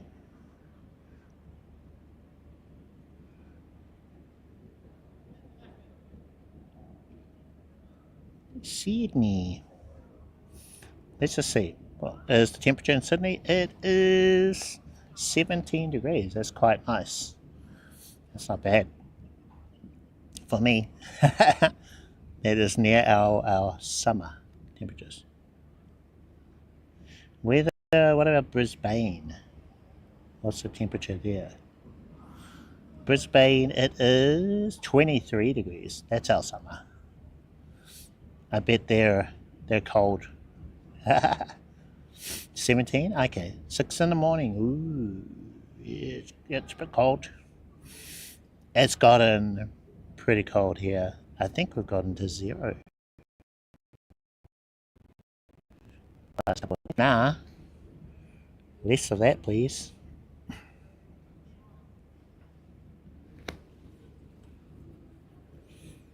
Had a question, Mike.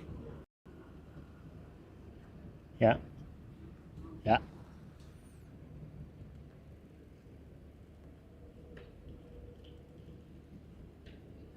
Ooh. Had a question. When you went from the S23 to the S25, use IRL Pro. It is darker on side in the dark than I can't get the screen or picture to be brighter. The camera's different when used with IRL Pro.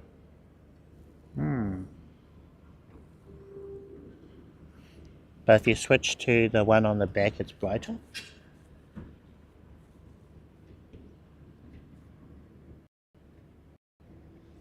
That's interesting.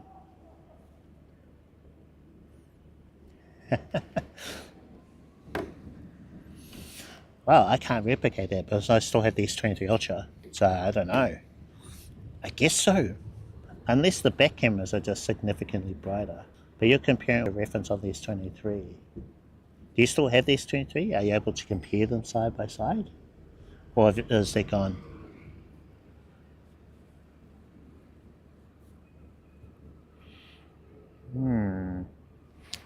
I think if you tap and hold, you can change the exposure. That's one of the settings in IRL Pro.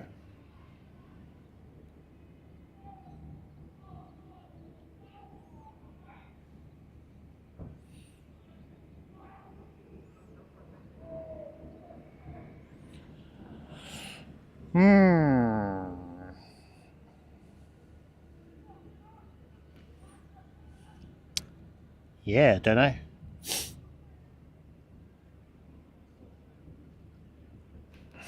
I don't know. I'd need an S25.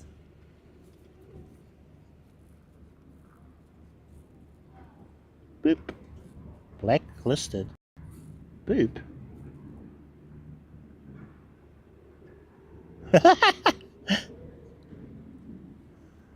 Boop.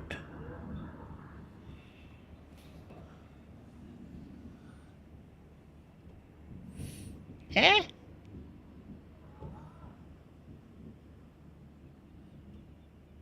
How is Boop a blacklisted spam?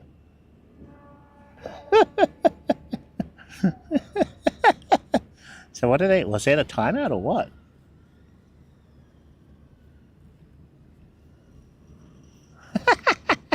This Nightbot. Oh, so that was, I don't know.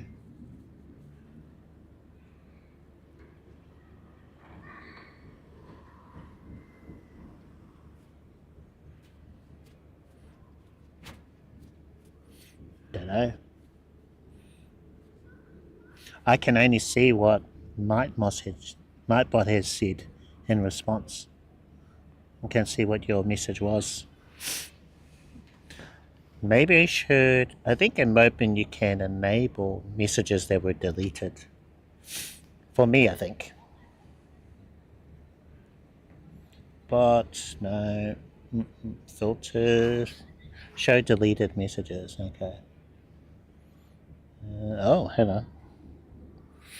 Front camera is like normal, but the selfie camera is way darker.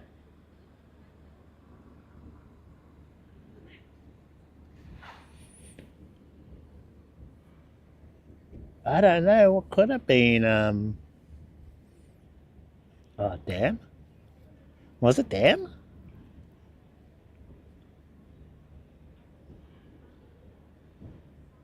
Is damn blacklisted spam word? Hyperfly. A new one, oh, okay. Oh, would you have been able to do that though? Don't know.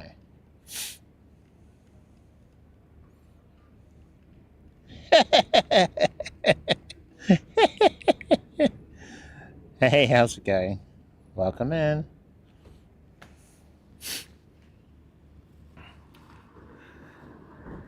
So you maybe, yeah. But I'm sure I would. No, actually, I've not seen where people have been banned. Eh? Okay.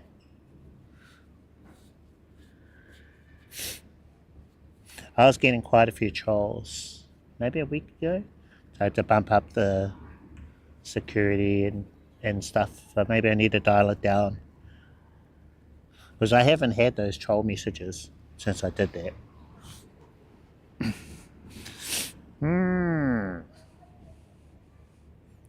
I'll go back and have a look.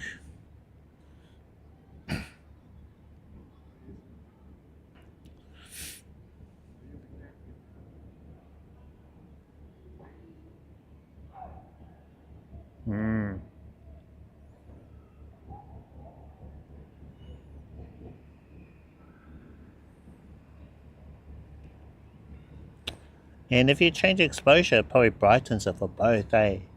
Both front and back. Does it look like that when you use the normal cameras? So if you have like your phone in video mode to record video with the cameras, not smoking anything. We are laughing about the bot and how strict it is currently.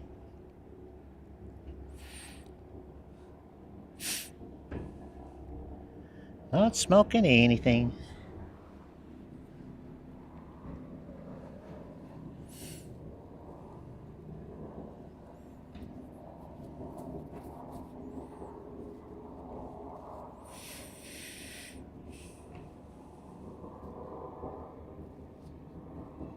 Oh, should be able to see the merge chat in the overlays, I think. Let me have another look.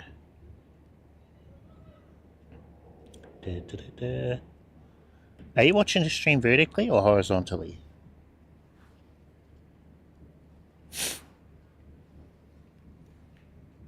So horizontal. Oh, that's right. I have the messages disappear quickly.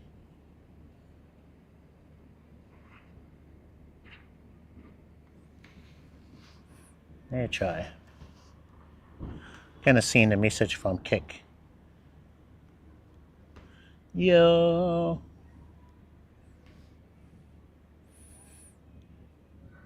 Oh yeah, there we go. It's at the bottom on the horizontal stream. Or if you're watching this vertically, it pops up briefly. So the messages last about 10 seconds.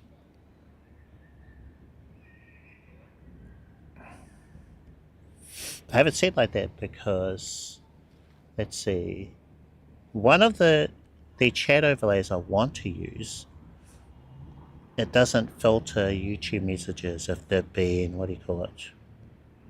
If they're, yeah, it just shows everything.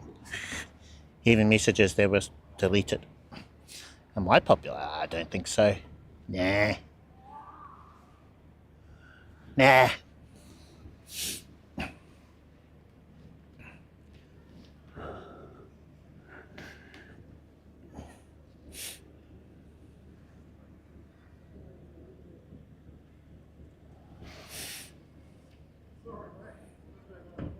I'm okay with not being popular. Maybe in certain circles, the IRL live streaming community, maybe I've carved a niche there. I'm good with that. I'm okay with it. So my content is all based around IRL live streaming. How do you IRL live stream? And basically, I've just been on this journey for a good 3+ years of trying to improve live streaming for myself and for others. So I'm on Twitch, Kick, YouTube. I have videos on YouTube where I go over my content, how I live stream, and that has improved over time. How do you think I am?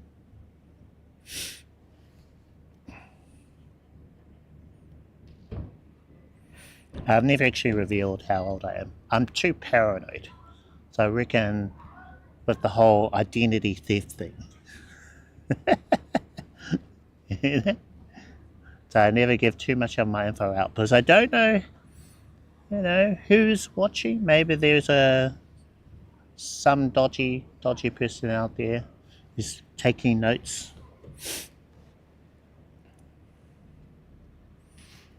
That's the problem about being live and your streams being public to everybody. That part of it I'm cool with.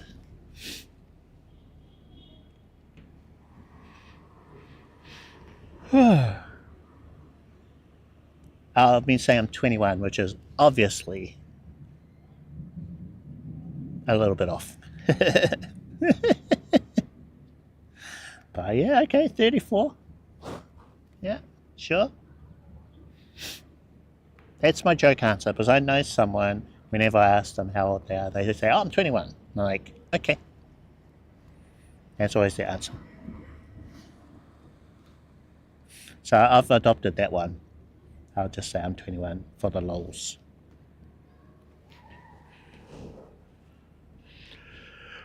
Ah, gee.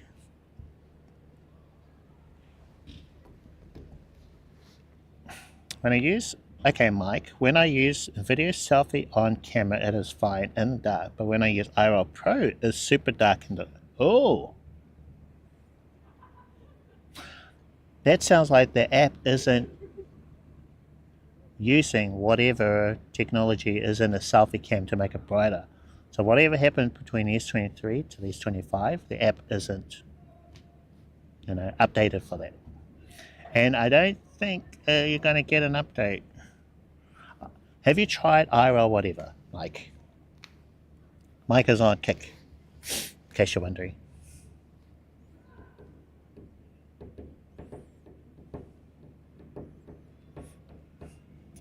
So anyone who may be new to my stream, I am multi-streaming to Twitch, Kick and YouTube, and I can see all those messages on my phone, so that's who I'm replying to, and those messages do pop up in my chat overlays, but they're only there for like, oh no, oh no Mike, banned.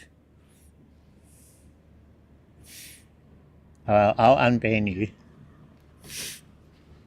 That's so funny. Oh, you're back out. Oh man, welcome back. Hello. That's funny because I often do 5 emojis in chats. I don't do more than that and for Twitch. Sometimes I'll do maybe 20. So I'll have another look at that, see what's in there for Kiwi. Twitch and Kick, eh?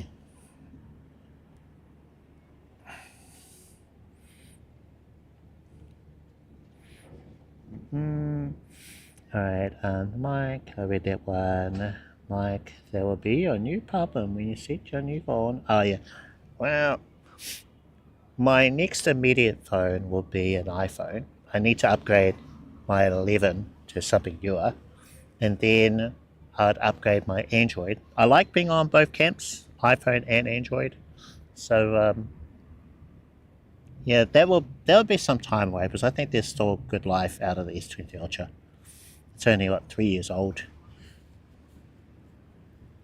I'll never check. These bots keep yeah. True. Maybe I don't need it on Kick. Kick seems cool. It does appear to be a rotation of bad eggs. Those are folks who will come in and troll for a little bit. I think the rules where I've said you need to be at least a subscriber for a day, I think those rules are probably good enough. For someone who will come into chat and troll, usually they'll just jump in and say something, you know. 5 of those, too much. Well, when my friend Ray, let's see, I know a few Rays, but Ray Cleveland, shout out to that Ray. When he's online, when he streams, I'll just spam his chat with like 20. So yeah, need to check what I've got for the most fair one. They've even just turned that one off. I think that's alright, eh?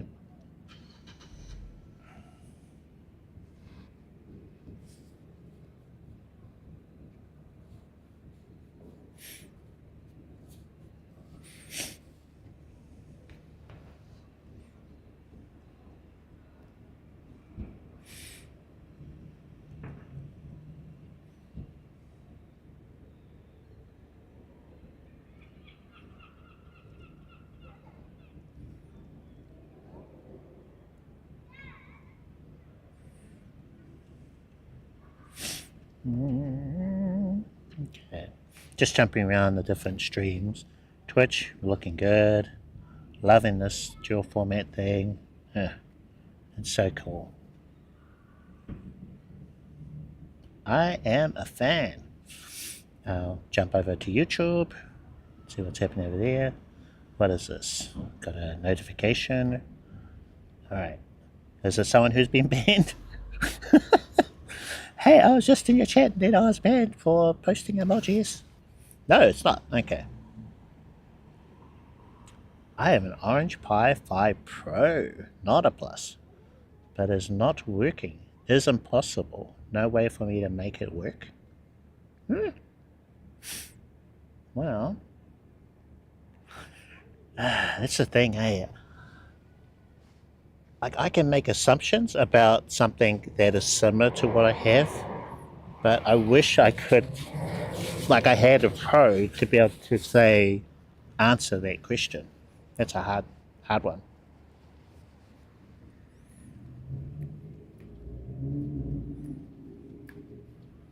I don't see why it wouldn't work, eh? It should work.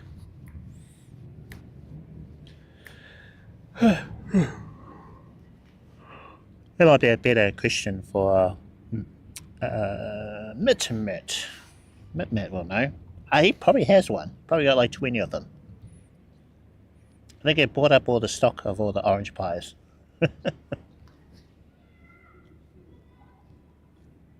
Where are you, Mit? Well, let's see, the go-tos, the ones that I know of, Orange Pi 5 Plus. There is the Rock 5A, Rock 5B. So those three are the kings at the moment for a Belabox encoder. Others are maybe supported. So that's the tricky one. Might have to give this person a link to the supported encoders. And maybe the answer is there. Checking the emote spam.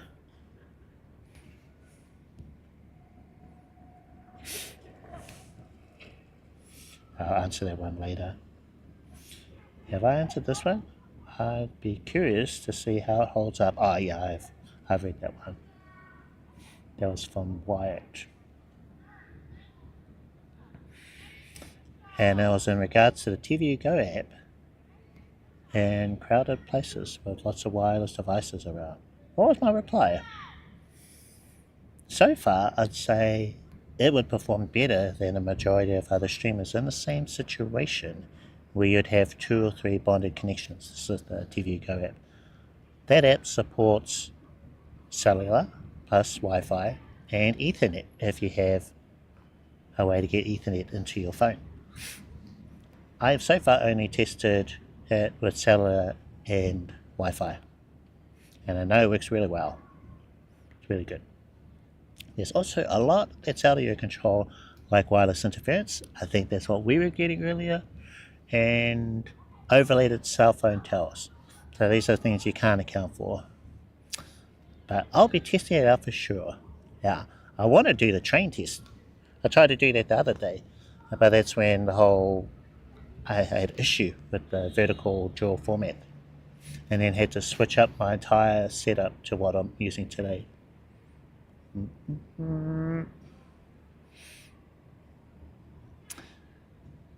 But I did have a problem trying to connect my Action 4 to my iPhone. That was the other day. I need to have a look at it again, but this time with the Pocket 3 instead, to see if that will connect. And I'm curious to try out the new updates in the TVu Go app, and I tried to do like an impromptu stream the other day. We'll get to that. I'm just happy I think I've got this figured out. Over the last couple of days, my apologies to those folks who were getting like a bazillion notifications that I was live. That will, from what I can tell, be sorted. Don't need to do all those multiple tests again. I can just use what I've got. Okay. Anyway.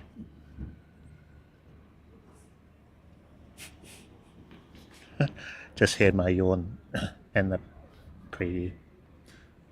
Is there another question? Oh no, same one. Yep.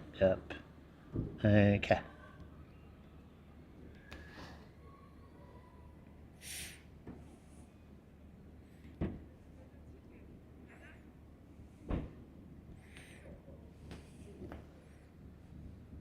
Check that out.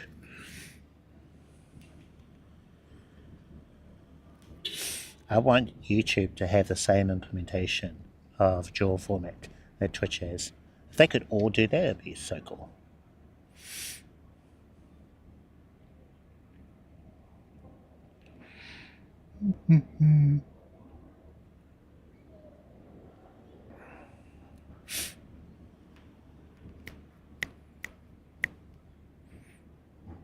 Yep. Okay, read those ones. Just still jumping around the different chats. So yep. This is vertical non-shorts feed layout. Okay. And then go back to home page. And we should have the shorts feed version there. So it's shorts feed version. With the chat on top of the vertical stream. Yeah. Looking good.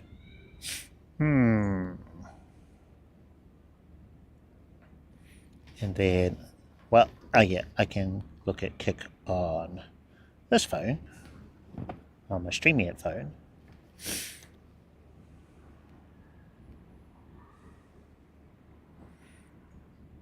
Sweet. Let's see. I'll be able to watch back the starting scene sequence, make sure that everything was okay there. I think so. The photos. I know. I'll force a low bitrate with the chat command. LBR.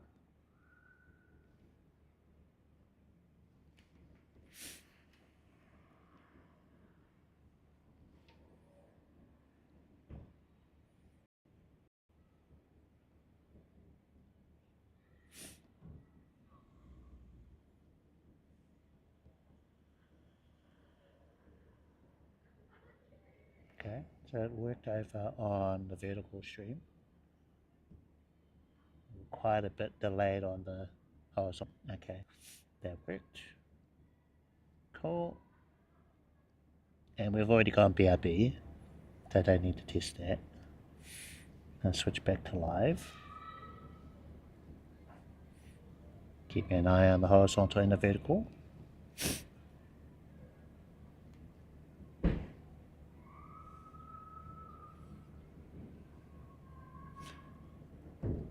Come on.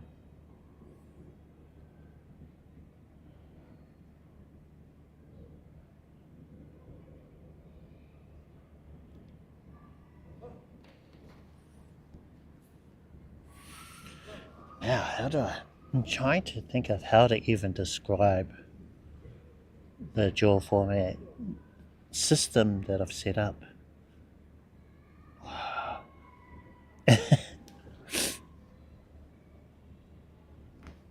Because at least in my research I couldn't find a video that covered it properly.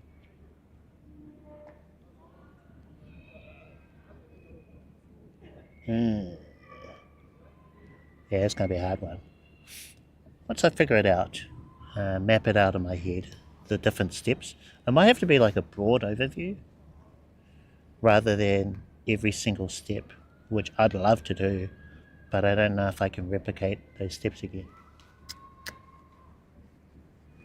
I don't know. Maybe start off with a broad overview, show you what I've got in my proper OBS, not the testing ones. And then some of you folks, very clever, will be able to go, oh, right, I got it. I know what to do. Just based on me saying, this is what I've done to get it working. Good luck.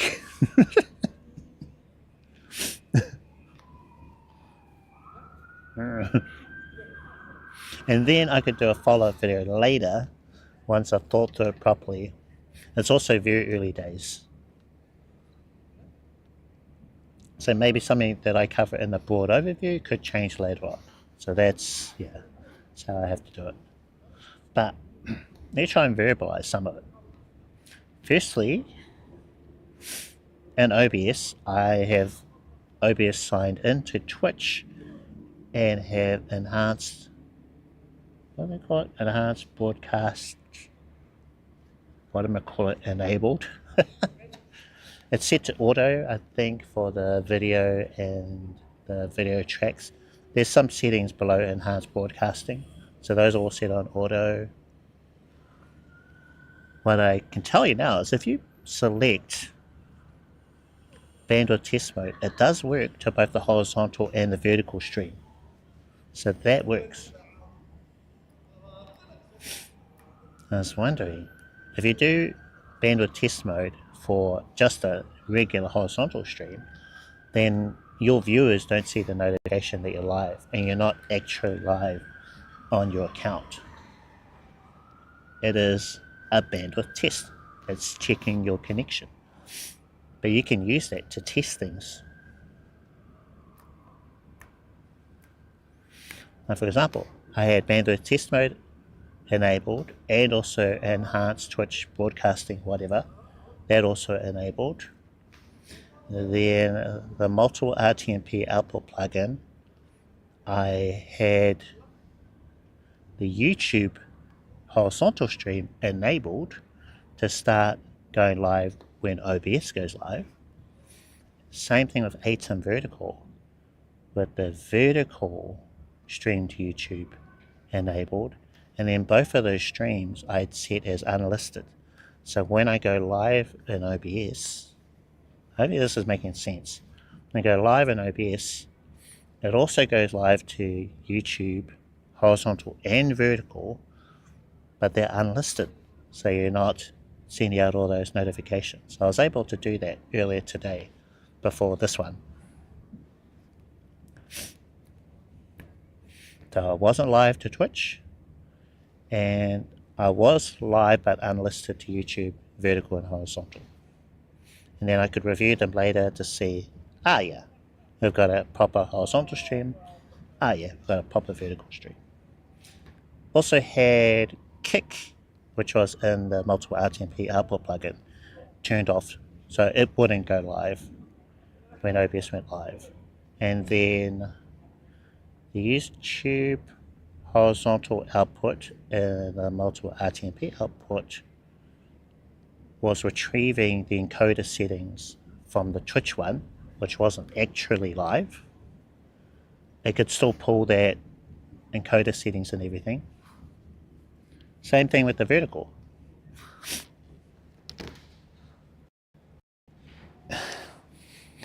Now, for some of you, I can imagine you seeing all these little scientific symbols flying around me.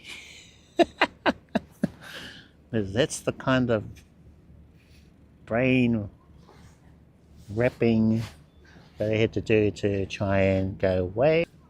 And then this, and then this, and then that. Still have to create your vertical scenes. OBS 32 put a big wrench in things, where you have to design your scenes with your standard horizontal main scenes, but they're all rotated sideways. And then for the vertical streams in ATEM vertical, you rotate those so that they're vertical. Oh man. Let's just say it was interesting.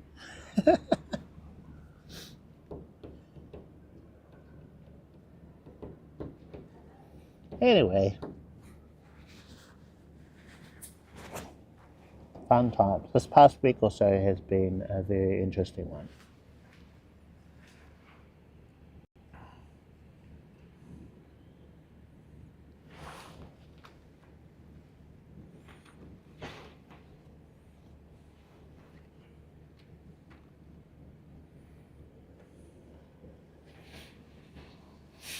I think that's the best way to do it, because I don't want to recreate all those steps from scratch. It'd be a really long video. It'd be over an hour, I reckon. I'd have to split it up into parts. I'd have to script it too, which I don't want to do. It'd be a lot easier just to show you how I've done it. I think that's the way to go.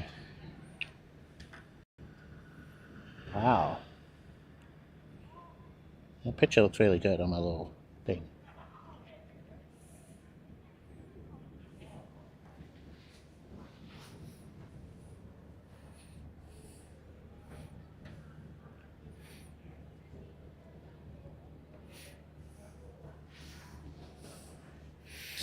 Okay. I think that's us. I thank you all for joining me today on this Sunday late Arvo evening. Been a nice one. Enjoyed the chat. Mike, you're hilarious. Testing the bot for me. Appreciate that. Media Tech, everyone else. That's it, right? I think so. What number is this one? 8?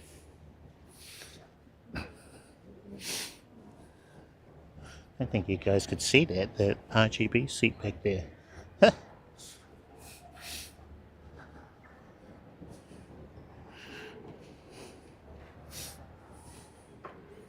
And tap the button, that'll get the ending scene sequence underway. We're just going to end things there.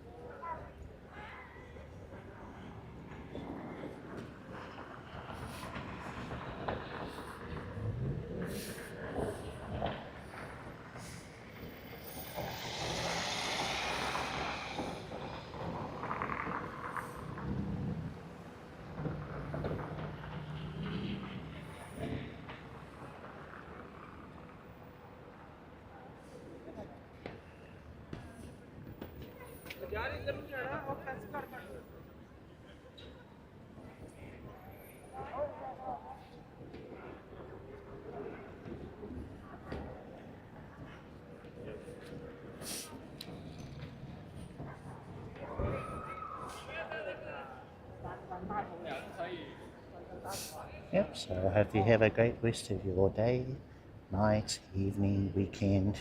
That is me from Auckland, New Zealand. Gonna head home.